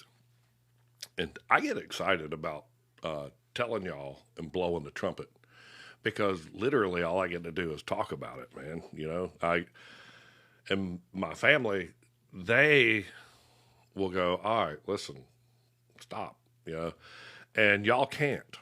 And I get so excited because I can just ramble, and I don't know. I enjoy doing it, man. It's I guess it's sort of like Forrest Gump, you know. I shouldn't have said that, but you know, I mean, I just enjoy this. So Wendy, I'll slow down a little bit, and we're going to read right here. I put these pictures. I want you to go get my work.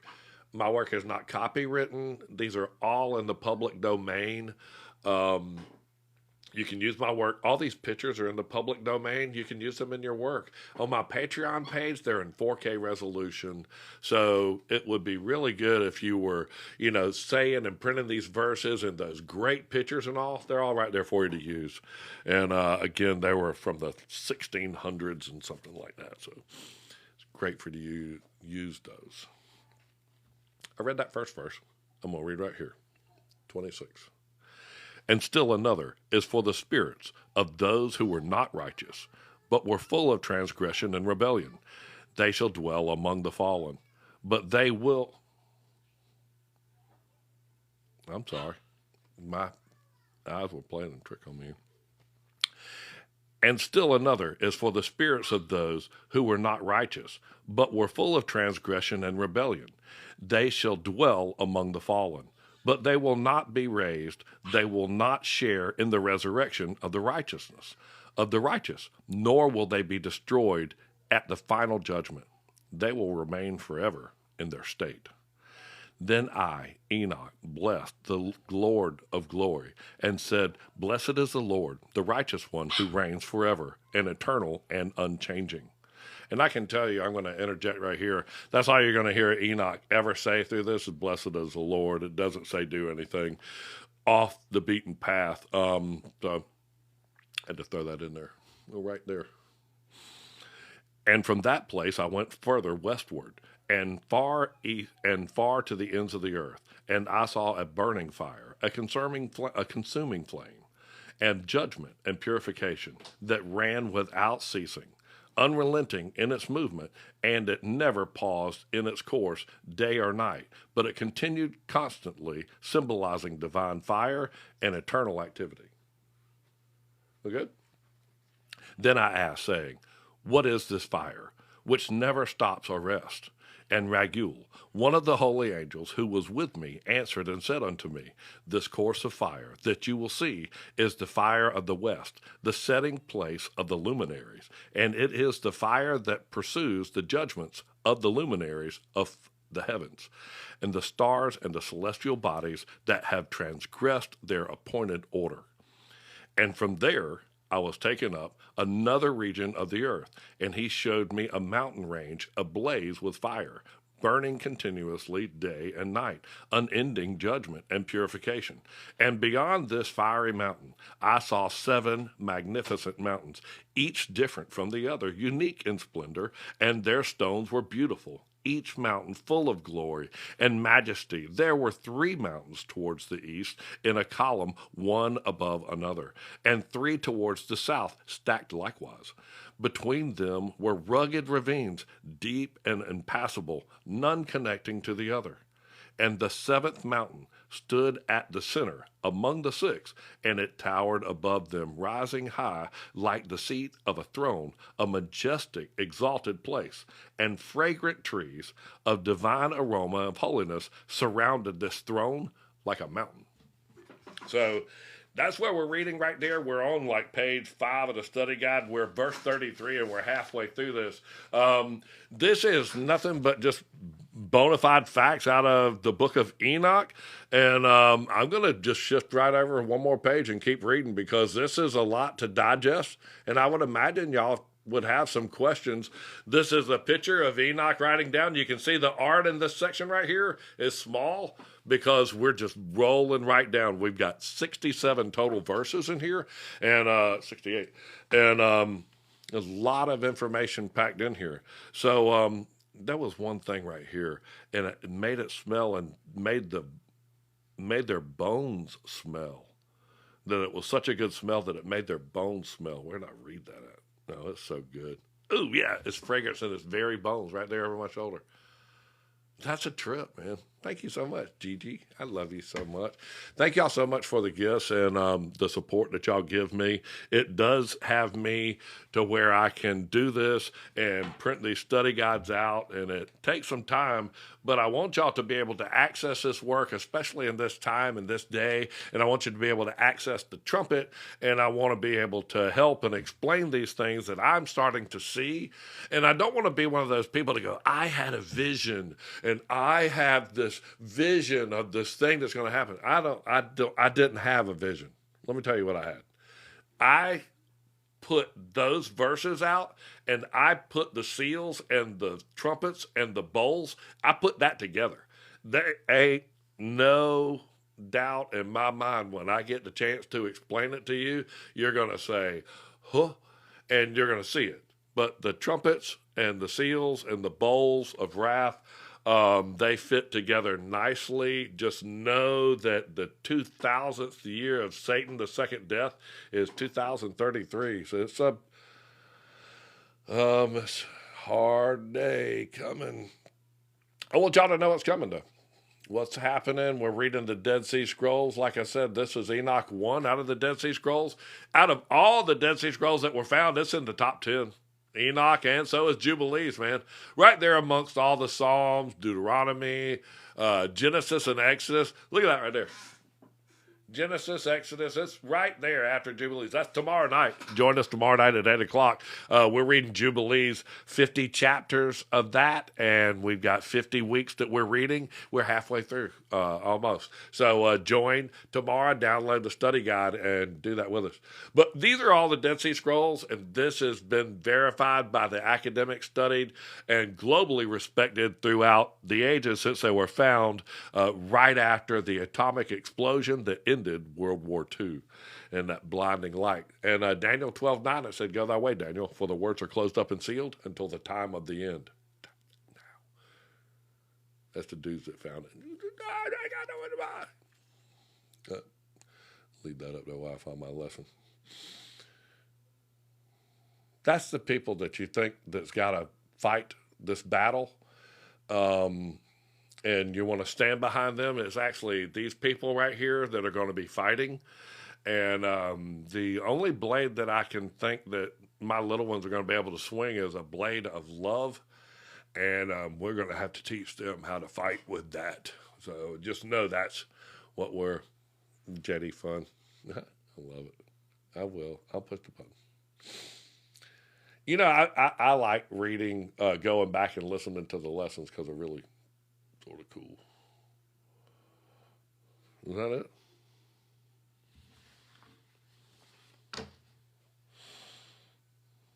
Oh, that is. All right, that's it. Let's go. Let me take a sip of water. I'll read it. Book of Enoch, chapter 7. Do you believe in pre-rapture? It says all the tribes of earth are going to mourn, so I don't know anybody that's getting out of that. There's 144,000 probably going to roll out, and they said after the 144,000, they said, who's that? And they go, those are all the people that made it through the Great Tribulation. It says that in the Bible. It says all the tribes of earth are going to mourn. And then Matthew 24, it says, immediately after the tribulation of those days shall the sun be darkened, and the sky will not give its light, or the moon will not give its light, and they'll see the Son of Man coming in the sky. So Jesus Christ said that in Matthew 24, immediately after the tribulation of those days. And that's when it says all the tribes of earth will mourn. And I think that me and you are all in that group because we're all the tribes of earth. Going right there. I'm going to read right there. Among these trees, I saw one unlike any I had seen before. Its fragrance surpassed all others. Its leaves, blossoms, and even the wood never withered, eternal in beauty and preservation. The fruit of the tree was dazzling, resembling the dates of a palm tree. And then I said, how magnificent is this tree? How sweet is its fragrance? How beautiful are its leaves and blossoms?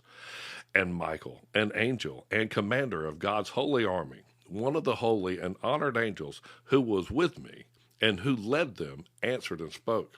And he said, Enoch, why do you ask about this tree? And why are you eager to know its truth? And I answered him and said, I desired the understanding of everything, but especially I long to know the nature of this tree. And Michael said, this high mountain you see, whose summit resembles the throne of God, his divine seat, is indeed the throne of the Holy Great One.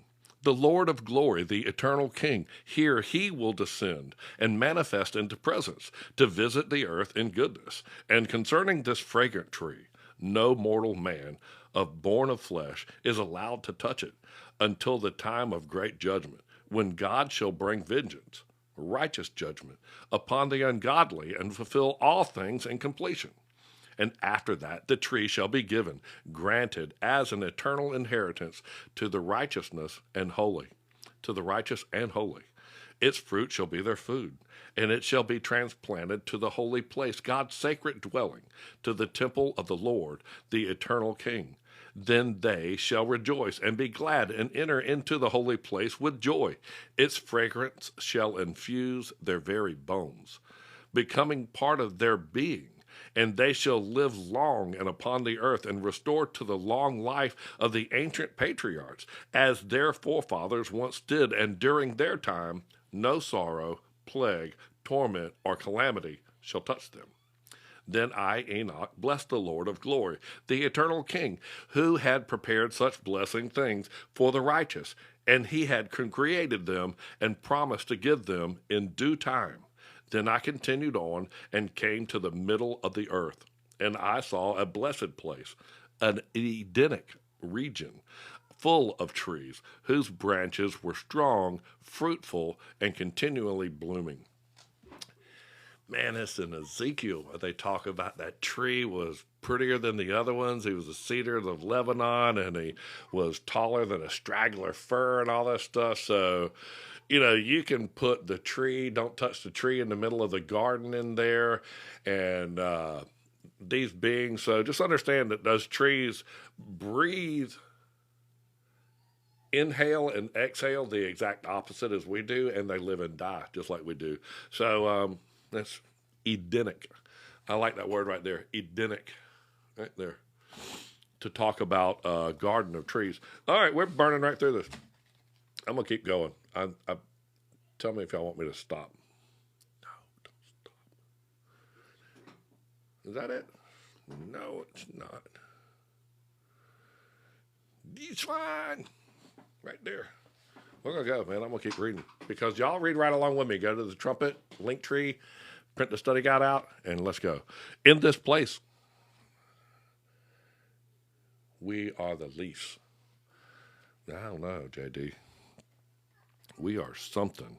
It says that all the beasts gathered underneath the shade of the tree, and all the things were gathered into its presence, and that it drew them in, and how beautiful it was. And it says that there are two trees. And, I just tell you, you know what it tells about the other tree? We'll read it right here. Fine. In that place I saw a holy mountain, and beneath it, on the eastern side, there flowed a stream, a living water, and its waters ran toward the south. Then I saw another mountain, higher than the first, to the east of it, and between them was a deep and narrow ravine, throughout which another stream ran beneath the mountain. And to the west of this was a third mountain, lower than the first two. There was yet another deep and dry ravine between it and the others, and beyond that, and at the edge of these three mountains, I saw yet another deep and dry valley. All the ravines were extremely narrow and deep, with walls of hard, solid rock. No trees grew upon them, and I marveled greatly at the severity and starkness of the terrain. And then I said, for what purpose is this blessed land so full of life and trees, and why is this accursed valley, the dry, lifeless one, set in its midst? Right there. And Uriel, one of the holy angels who was with me, answered and said, this accursed valley is reserved for those who are accursed forever, those who speak arrogantly, blasphemy with their lips against the Lord, uttering proud and irreverent words, and who speak harshly of his glory. Here they shall be gathered together at the time of judgment, and this shall be their place of final condemnation. And in the last days they shall behold the spectacle of the righteous judgment. They will see God's justice displayed in the presence of the righteous, those they once mocked. And in the merciful shall praise the Lord glory, and the eternal King for his mercy that he showed them. Then I, Enoch, praised and blessed the Lord of glory, declaring his greatness and majesty.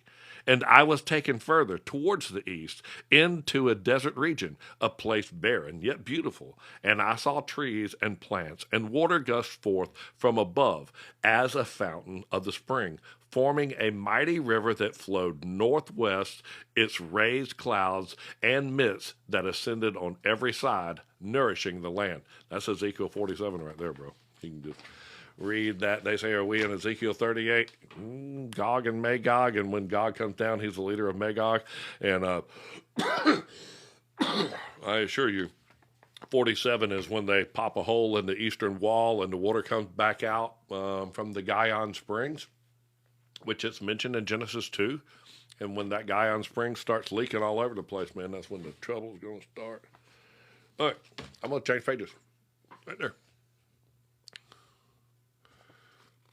So happy to be here tonight. You know what? I'm so happy I'm just going to keep reading, man. That way my son won't have much. There's a lot to cover in this chapter. Here we are. All right. And some of these are these deep ravines, and you can see in this artwork. So a lot of these things that we're describing in this New Jerusalem and all this stuff, these are all Dore sketches.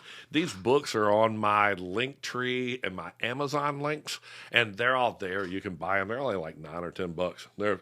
They're public domain work. Really cool.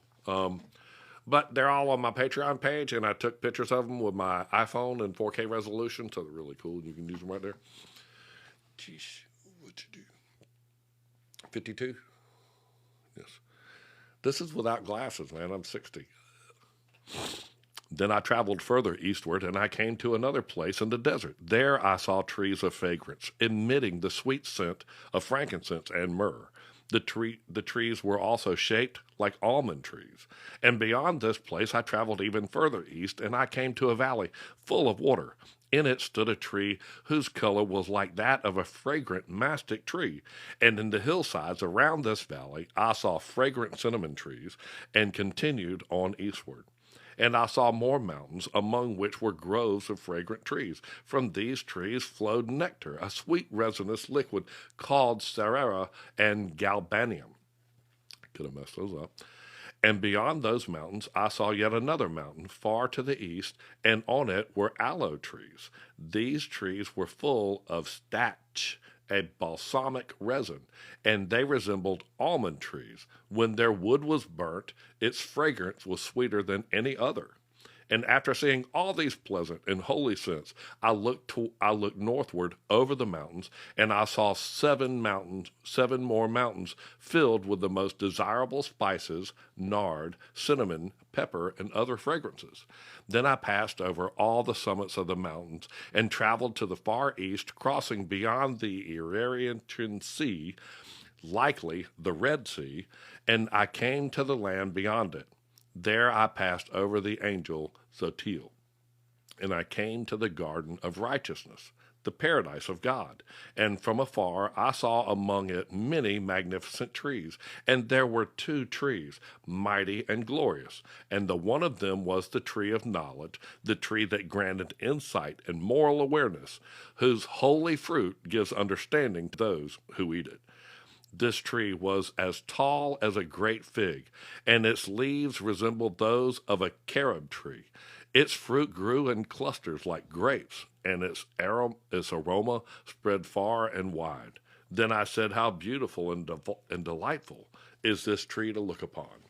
And that's one of those big, beautiful trees over there. I'm going to keep going because this is just, I love this stuff. And it's the last page, and AJ will appreciate that.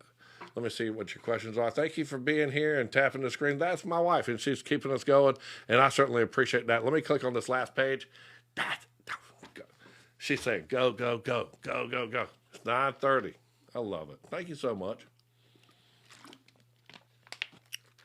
All my supporters on here, I certainly appreciate all of y'all. Y'all help me. The people that subscribe and the people that are joining my Patreon page, man, I want y'all to be taking that work and spreading it out. Let me read this last page. And this is really cool.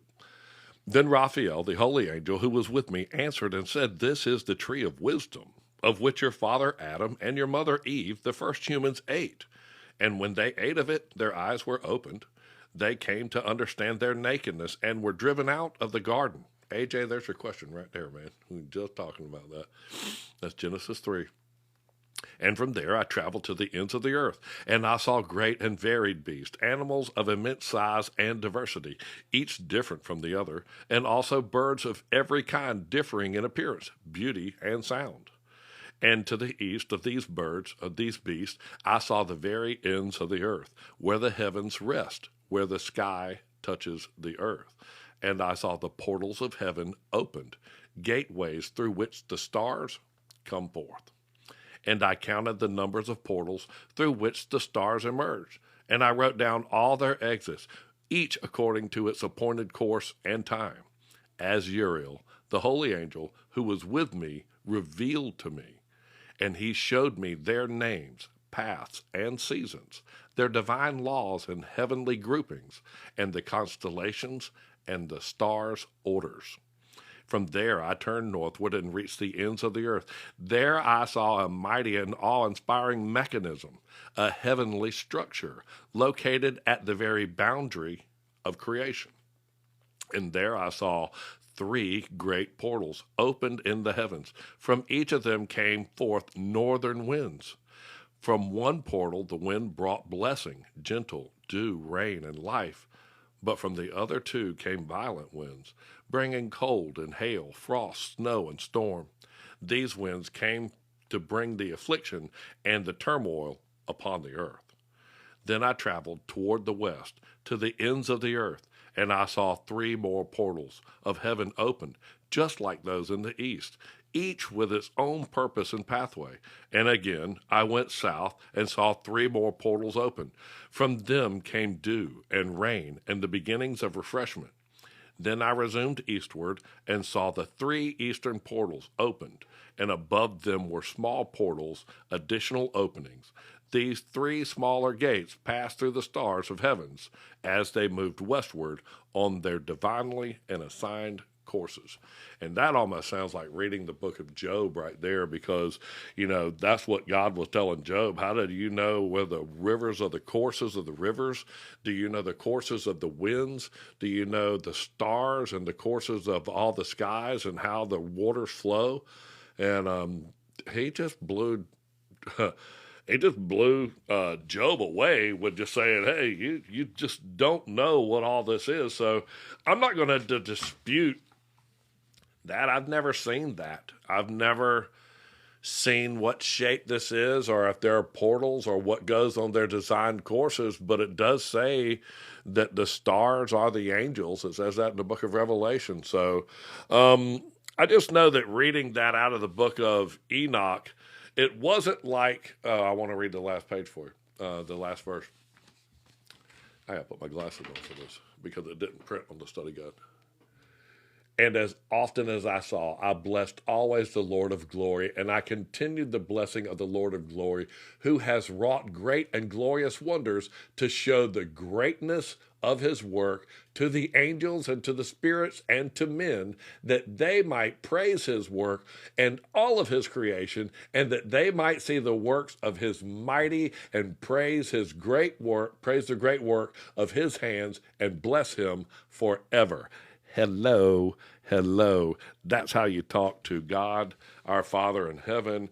And that's, all these people say, how is Enoch one of the books? How did that get into the Bible? What's its justification?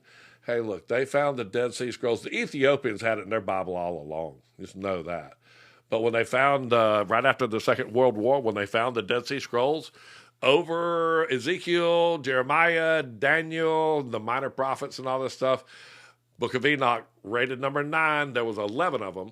And Book of Jubilees, that's tomorrow night right there. AJ, thank you. I did read everything. So, but Jubilees is tomorrow night. So it's Genesis, Exodus, Jubilees, and then Enoch. Just know we're not reading, hey, Bill and Ted found this at a goat ranch or something like that. It's right there. It's the Dead Sea Scrolls are some of the most scientifically verified and academically studied and globally respected ancient manuscripts on the earth. Just know that everybody sent their little Indiana Jones boy over there to go find Solomon's treasure and the Ark of the Covenant and all that stuff that we're finding in these caves. And all they found was like this stuff. And they were like going, boring. In the hotel lobby in the room right there next to the nightstand is a Bible. It has all the same stuff that we're over here finding. So nothing new here. Solomon's treasure wasn't in the cave. And I love y'all. Thank you for loving my video, Trent, and I certainly appreciate you, Mr. Roberts, coming in here. The thing, I saw you in there, and I just now like answering y'all's questions and working with y'all. We're getting ready to get onto the 7 seals because I found what I'm supposed to be teaching y'all, man. I'm supposed to be telling y'all about these seals and how they work. I'll move my head out the way. I'll take a picture of that. But in the 7 seals document, this is one of the things, AJ, when you see how the 7 seals document lays out, and you see how the bowls and the trumpets, then I did the seals, and then the trumpets, and then the bowls. And then it talks about when the millennial reign was, and when the rest of the dead yet live again. All of this stuff clear as a bell. And me and AJ have been putting it together on all of our, these are all of our podcasts. These are the 7 seals. This is all on our Patreon page, and it's just a super amount of work that he's put into there. If you go to my bio page and click on my link tree, it's going to be right there, that Patreon page. You should go there. I get to say some things over there, not that I cuss or anything like that. It's just you talk about the patriots that were beheaded or what have you. It's pretty harsh language, and it can sort of get you've bounced around in here. So just know I don't want that to happen. But I think it's important that we talk about the seals and we talk about these things. And I find that, the first seal is the white horse. And this is Revelation 19. And I saw heaven opened, and behold, there was a white horse. And anytime you see the white horse, man, that's Jesus Christ. And he that sat upon him was called Faithful and True. And it's not like, hey, this is the bad white horse and this is the good white horse. Which horse is it? And it is. It's really cool. This is a treasure right here. Is this faithful and true? This is the white horse. This is the first seal. And you can see it right there. He had a bow. That was the rainbow that man was given to go over and take dominance over the earth. And it said, go forth and conquer what you can conquer. And then the second one was the red horse of war. That's when the watchers came. And they were given that they taught men to take peace from the earth. And they taught men how to make swords. And that's a big sword. They were given a great sword. And then right there, the third one is Abraham. He was born in 2000 BC, and everything's 1,000 years. And then Abraham was born in 2000 BC. So, that was when the great famine of Egypt and when right before the flood happened and all this stuff. It says every living thing died in the sea and all were died in the sea. All the bowls and trumpets line up with that, what happened to him. And then David, and that was the fourth seal is the pale horse, and it said a great star and poisoned the waters and all that stuff. A little star right there, a little star, David. 6 points, 6 triangles inside of those points, and then a 6-sided thing inside of that. 666. Lived on top of the mountain of God, Mount Zion. Hated the lame and the blind. They were hated of David's soul. He said to go slay them, and so that he could take over that.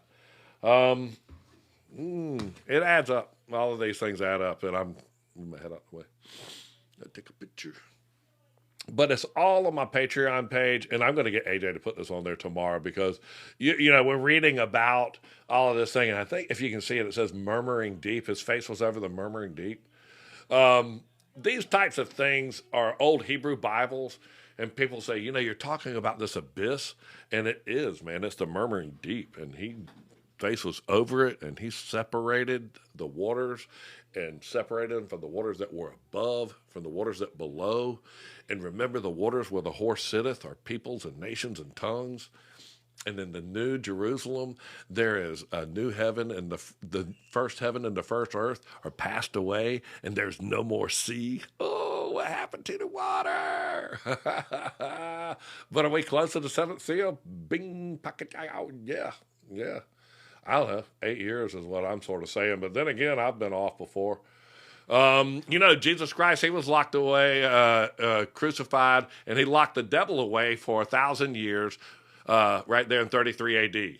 So just know that's the seal. He went underneath and locked gave the martyrs their white robes, and then released them. They walked through the city streets of Jerusalem in Matthew 27, verse 52, right there. And they walked through the city streets of Jerusalem. That was when Jesus locked them away, or let them loose, right there in 33 AD. So 1,000 years later is 1033. This seal pops open, great earthquake, there actually was a great earthquake. And the rest of the dead yet live again. That's Revelation 20, is it? Where does it say right there? 1,000 years, and the rest of the dead yet live again. Oh, it's right there. But the rest of the dead live not again until the 1,000 years were finished. This is the first resurrection. So at the first resurrection at 33 AD, 1,000 years later is 1033. So you want to say what happened in that 1033 AD is when the rest of the dead live again. Know that. It doesn't say, and they're going to live 62 years and die. It says these are dead people, and they're going to live again, and it's the rest of them. So that's the madness of the world. Just know that the devil is only released for a little season, and then he's reincarcerated until the end of the second death. And it says those that are affected by the second death are not affected by the first resurrection. It says that right there. And then, it's pretty simple to explain. Where are we at? We're 2025. The end of the second death is right there. And that's 2033, 8 years away. It's the season. It's the season. It's the season. That's what it is. There you go. No, it's not his center. No, it's not his center. What's his center? What's my center? I jump in the middle of these conversations and people, they're not pinned, but people, I thank y'all for helping and saying the prayers and help guide people in this because y'all really do. And help me guide through this, and especially y'all helping along. I saw some of the comments in there instructing people. That's what 67 verses in this one final chapter of the book of Enoch. You can go to my Patreon page and print all the lessons off and just take the covers off right here, and then it just opens right. It'll make a great book of Enoch, and then just use the last one as a cover, which is say the Watchers, and then you can glue them together and make them like this. What is it? Yeah, make them like the Seven Seals document right here. And these are all glued together. This is that Seven Seals document. And you're saying, where are we at? This tells you about them, how they're every 1,000 years. It tells you the first seal right here. It's right there on my Patreon page. It's really cool. What was the number of the last verse for chapter 7? What was the number of the last verse for chapter 7? It wasn't on the printout. It was on one separate page, and it's 67 on my printout, and I didn't print it out. I forgot it. It pushed off the page. So I'll show you. It's 68. It cut it off. I cut it off. You're so smart. Touch it. I touch this. And I touch this one. Screenshot it for me. There, right there, 68. And it's literally the prayer, the ending prayer, and it's verse 68. But I pushed forward without that. I didn't realize it pushed with that picture. And I know what happened when I was loading my work in. I had a split sentence. Right there. Yeah, there's half a sentence right there. I never do that. And when I put that picture in above it, it pushed it down. I love that picture. That's what happened. Thank you for catching that. But it left that last prayer in there. So the Euphrates River should be completely dry. That doesn't say that. It says that the Euphrates should make way for the kings. You got to read that very carefully. It says that you got to make way for the kings. I'll read it for you. Because I'm old. And I'm going to read to you. Right in there. And the sixth angel poured out the vial upon the great river Euphrates, and the water thereof was dried up, that the way of the kings of the east might be prepared. Now, you've seen a lot of the Euphrates where it's been dried up in sections so that the way of the kings of the east can be prepared. So don't think that it says, ooh, it has to be completely dried up and be a sandbar. It is dried up to prepare the way of the kings of the east, and it's right there. And it just, whenever you read these as they break in succession, it just plays right to it, buddy. But I love that, and it's explaining these and getting you to lock in on what these are, and then you can see how these trumpets announce these, and then you can see how these bowls are the wrath of what happened during them. And you can see how Jesus right here locked them away for 1,000 years right there, and that's 1,000 years. That's a millennial reign when they got out of the graves and walked through Jerusalem and lived and reigned with Christ 1,000 years. That's the millennial reign. That happened in 33 AD, right there, when they lived and reigned with Christ 1,000 years. That is the first resurrection. And the rest of the dead after that 1,000 years, then the rest of the dead, the knuckleheads of the world, get out of the grave. It says that right there in Chukamanga and Cucamonga. Chukamanga, right there. But the rest of the dead, Daryl, and Daryl, live not again until the 1,000 years are finished. This is the first resurrection. Well, that's 33 AD right there. The first resurrection was 33 AD. So that's when the rest of the dead live again. That's the knuckleheads in the world right now that are wreaking havoc. They get right here. The rest of the dead live again. So you read this, breaking the seals and all that stuff. There was a great earthquake. You can read right in there. 1033 is the craziest thing right here. I got a picture of it. It's on that page. Right there. It shows a great earthquake of 1033, 7.3 magnitude of 1033. And the seal, it says it right there. And behold, he opened the sixth seal, and there was a great earthquake. That's one thing. The great earthquake, that's one thing. So they have a great earthquake. Bro, that is the Pope, he's 12, says as though a demon from Satan was on the throne of St. Peter's. So just like Jesus was in the temple, these guys that were running the whole little popesicle thing, they said, yeah, put that boy in there. He's 12, man. And he had all kinds of stuff wrong with him, dude. And so he goes in there, and then he leads for 3.5 years. 42 months, man. Little season, 3.5 years. Right there. And the beast will lead. He led. And then he got out, said it was like a demon from hell. And then the bro tries to sell the papacy. sells salvation.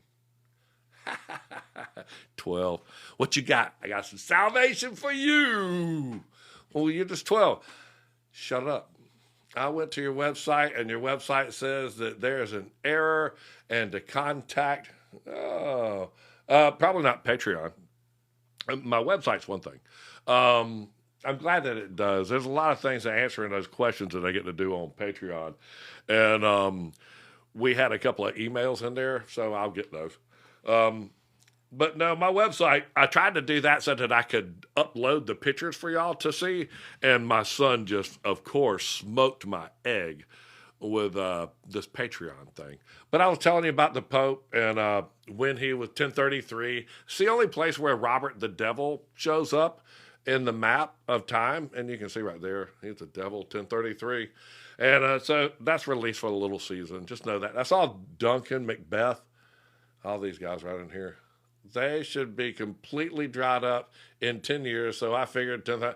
You know what? It probably on the course that they're going, and it's being made to prepare the way of the kings of the East. Read it very closely. That's what I do. And thank you for making me deaf, Jesus. And I actually said the other day, man, not the other day, a while back, I said, thank you, because you restricting my hearing and all that stuff made me read this. And he shut this one down.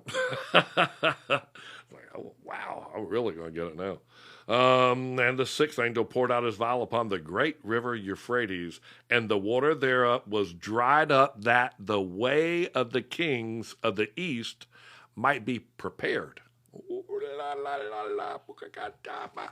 So just know that. And Daryl the devil right there, whatever. And then that Pope that was 12 years old right here, he was the Pope. And it says that like 3 frogs are going to get out in the next seal. Okay, there's one, there's 2. And then I forget what it's, the chivalry. This is when knighthood all happened, and you were crowned a knight with the sword, and they were given power to the sword. And all of this stuff, you can just play it all over again. And I really love this one where it talks about the 5th woe, and smoke arose out of the pit, and there came out of the locust, and they had a king, which is talking about right here. I love it. I love it. That 5th seal is talking about the bowl or the trumpet right over there, and it's talking about smoke coming out of the those knuckleheads right there. When you see it, when you get it together and you get the verses, hey, listen, when you get it and you put it together and you got like post-it stuff and you stick them, and you go, whoa, the 5th angel, the trumpet, there right there, the little season, that's when the rest of the dead live again. The 5th trumpet right there, that's when the smoke rose out of the pit. Where is that? Where they coming out of hell, the rest of the dead?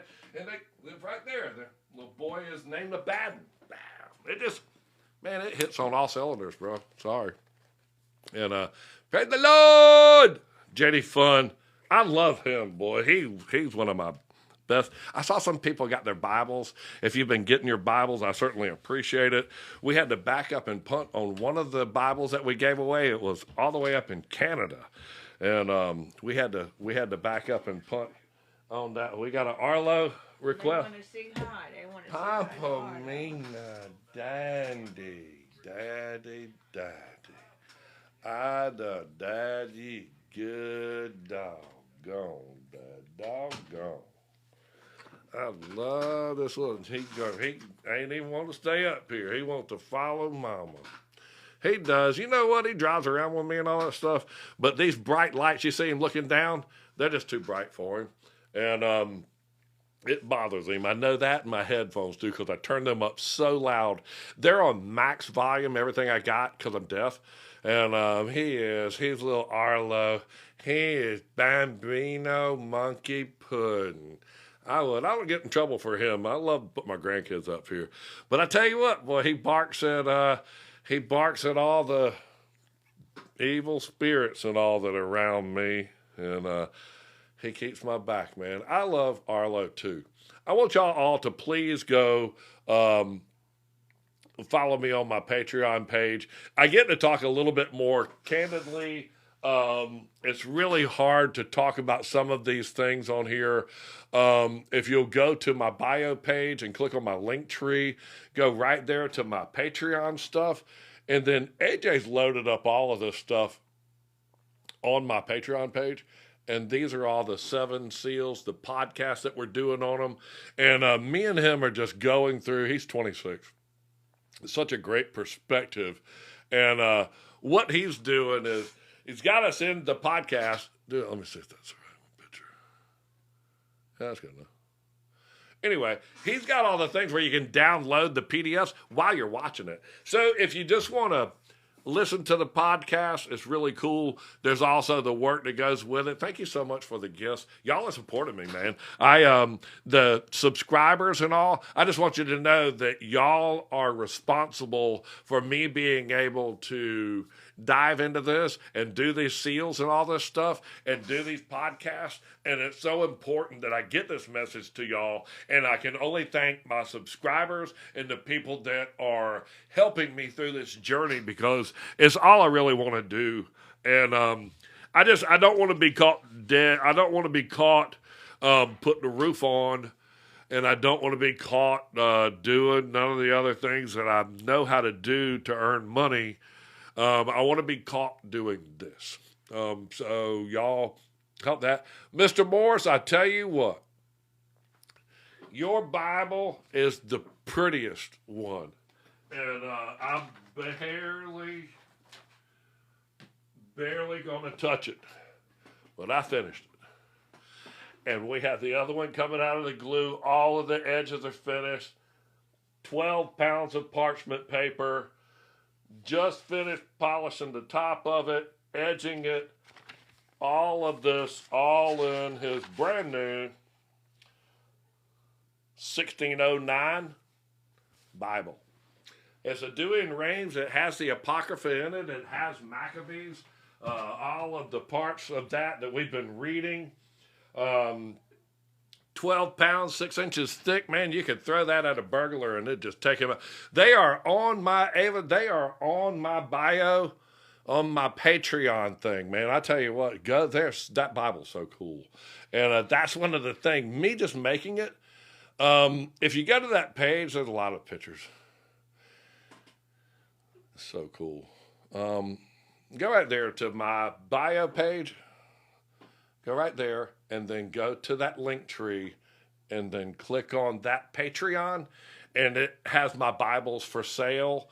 And that is that's the one that I just finished. You can see it's all leather. I'm so glad that he made me do that, because it's amazing the way it lays out. There's a gold parchment paper that I put that on. And AJ documented all of me gluing it and me binding it and folding the edges and to get this all in working order. And it does have the Apocrypha and all. It's really cool. And it's got a bunch of cool maps in it. Oh, I'll show you what it's got in it. Look at this. Oh, here's the first couple pages. Right there. Oh, that's the Apocrypha. There it is. 1609. What does that say? 1582. That old. Right there, all of the, look at this. You'll enjoy it. This, the way this is laid out and all that stuff, man, you'll have to get to go figure that out. One of the other versions I has 4 books of Kings, which it doesn't say that Philharmonic Orchestra. There's the Maccabees and all of this stuff. This is, dude, that Bible's amazing. And then that's what they call, instead of the book of Revelation, it is the Apocalypse of John. I bet Father's Day was cool. Father's Day was so cool. I got on the boat, man, and my wife, she had a surprise trip. I will tell you something, man. If you ever get the chance to go on one of those cruises and you walk in and you see the people dancing, it's super cool. But we had an inside room. And I've never stayed in one, man. I've never stayed in one. And I was like, oh, he's got to have a balcony. I got to be super cool. And we stayed in that inside room. It was so dark, you couldn't tell if your eyes were open or not. I mean, when we shut the lights off, you couldn't tell if your eyes were open or shut. 2 o'clock in the afternoon, we decided to go. Laying out in the sun was too much. Went to sleep. Bang! I woke up, man, in whatever dinner time. Best rest, yeah. We went over to a little 4-day thing, and I didn't even get off the boat. I didn't want to. I got over and looked off the bow and went, yeah, that looks like another long dock that goes into a little village that has nothing to do with the actual city that's right there and a bunch of overpriced crap. Spare me. I don't need my hair knitted into a bunch of beads. I'll stay right here on the deck with my wife. And we sure did. We enjoyed that.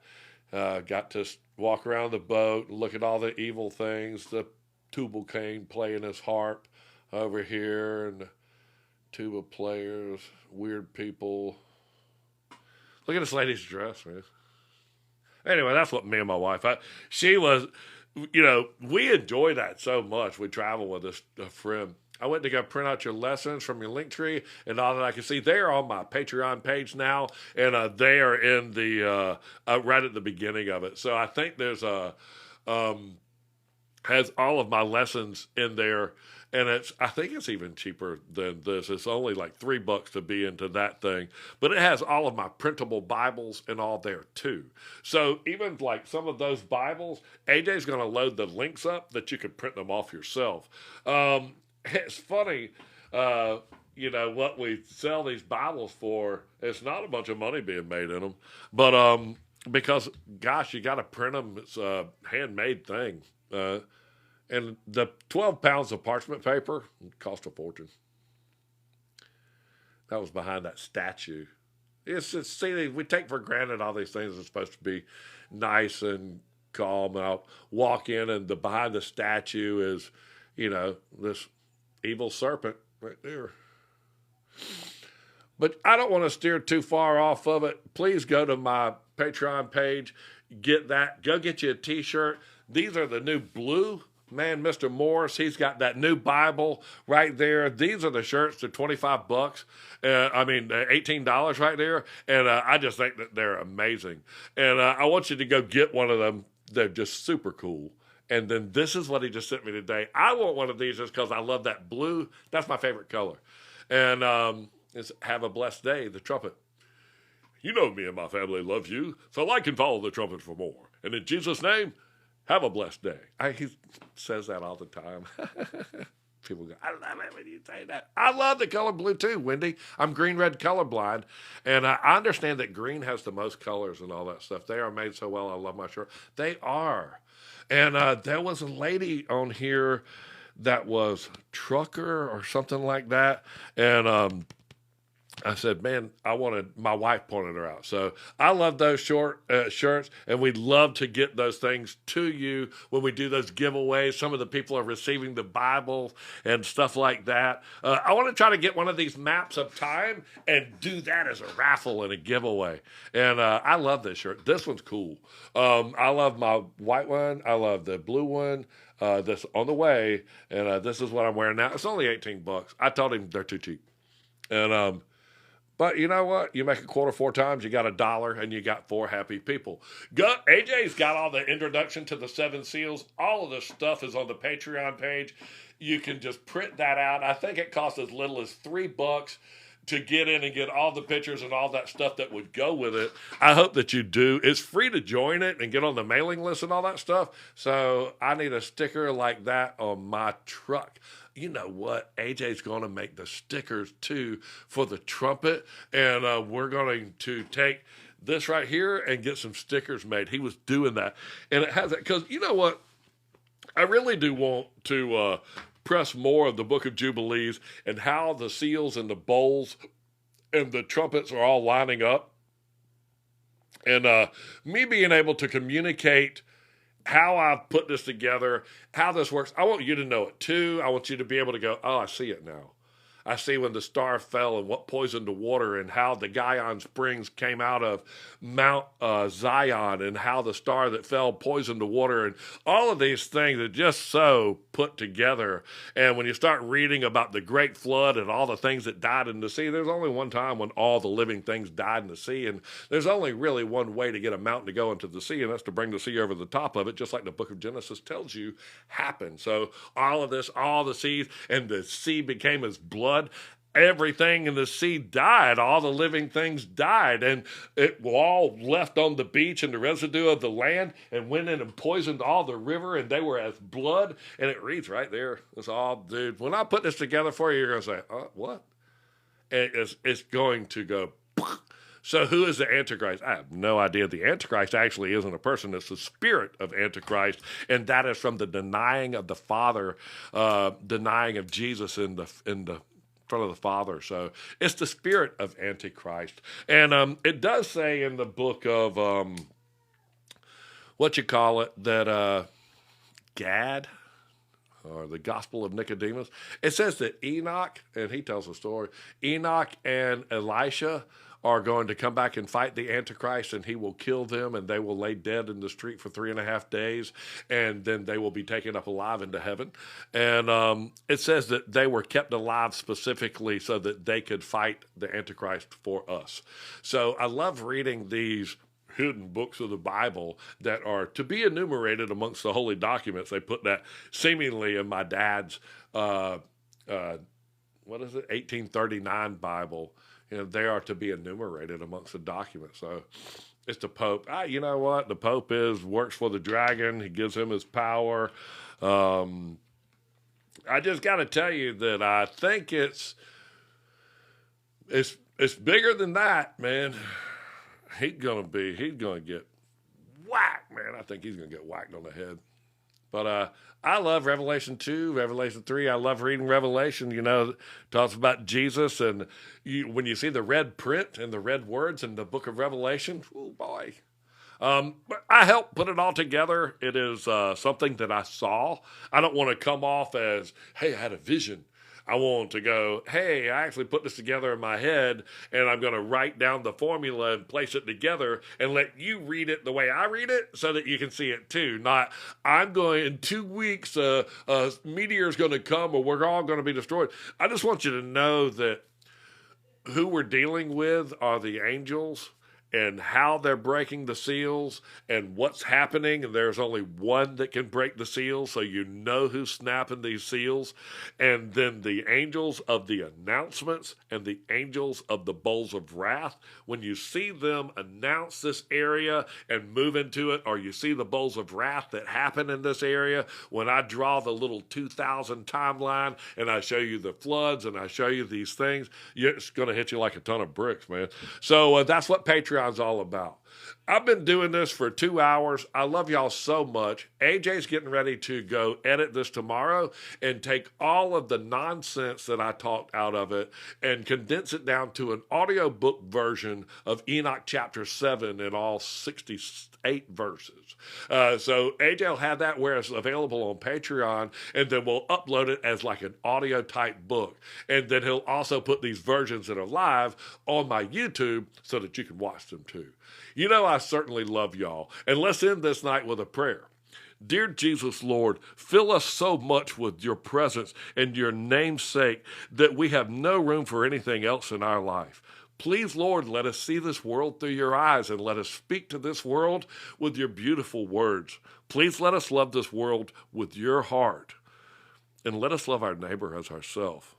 Please, Lord, let us focus all of our energy on you and let us be found giving meat in due season in your return, and let us be alive in you in your return. In Jesus' mighty name, amen.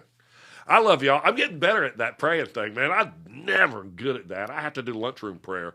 So I have to do God is great, God is good, because of just peer pressure. I love you, Georgia Peaches. I just got a Patreon notification, and it is on, and it says it's ready. Oh, you know what? AJ's been in there because he uploaded the 4 horsemen parts of it, the first 4 seals, and I'm Enoch. No, you're not.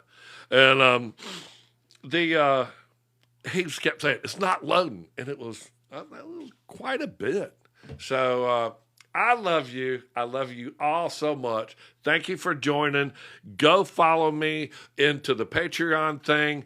It's not that much money. I certainly appreciate your support. I'm going to start doing the TikTok subscriber only on TikTok, where I can sort of collect y'all, and then we'll start where I can sort of talk about, the beheaded saints and all this stuff. Anyway, that's how I'm going to do it. I love y'all so much, and in Jesus' name, y'all have a blessed day. Let's see, I'll touch the buttons.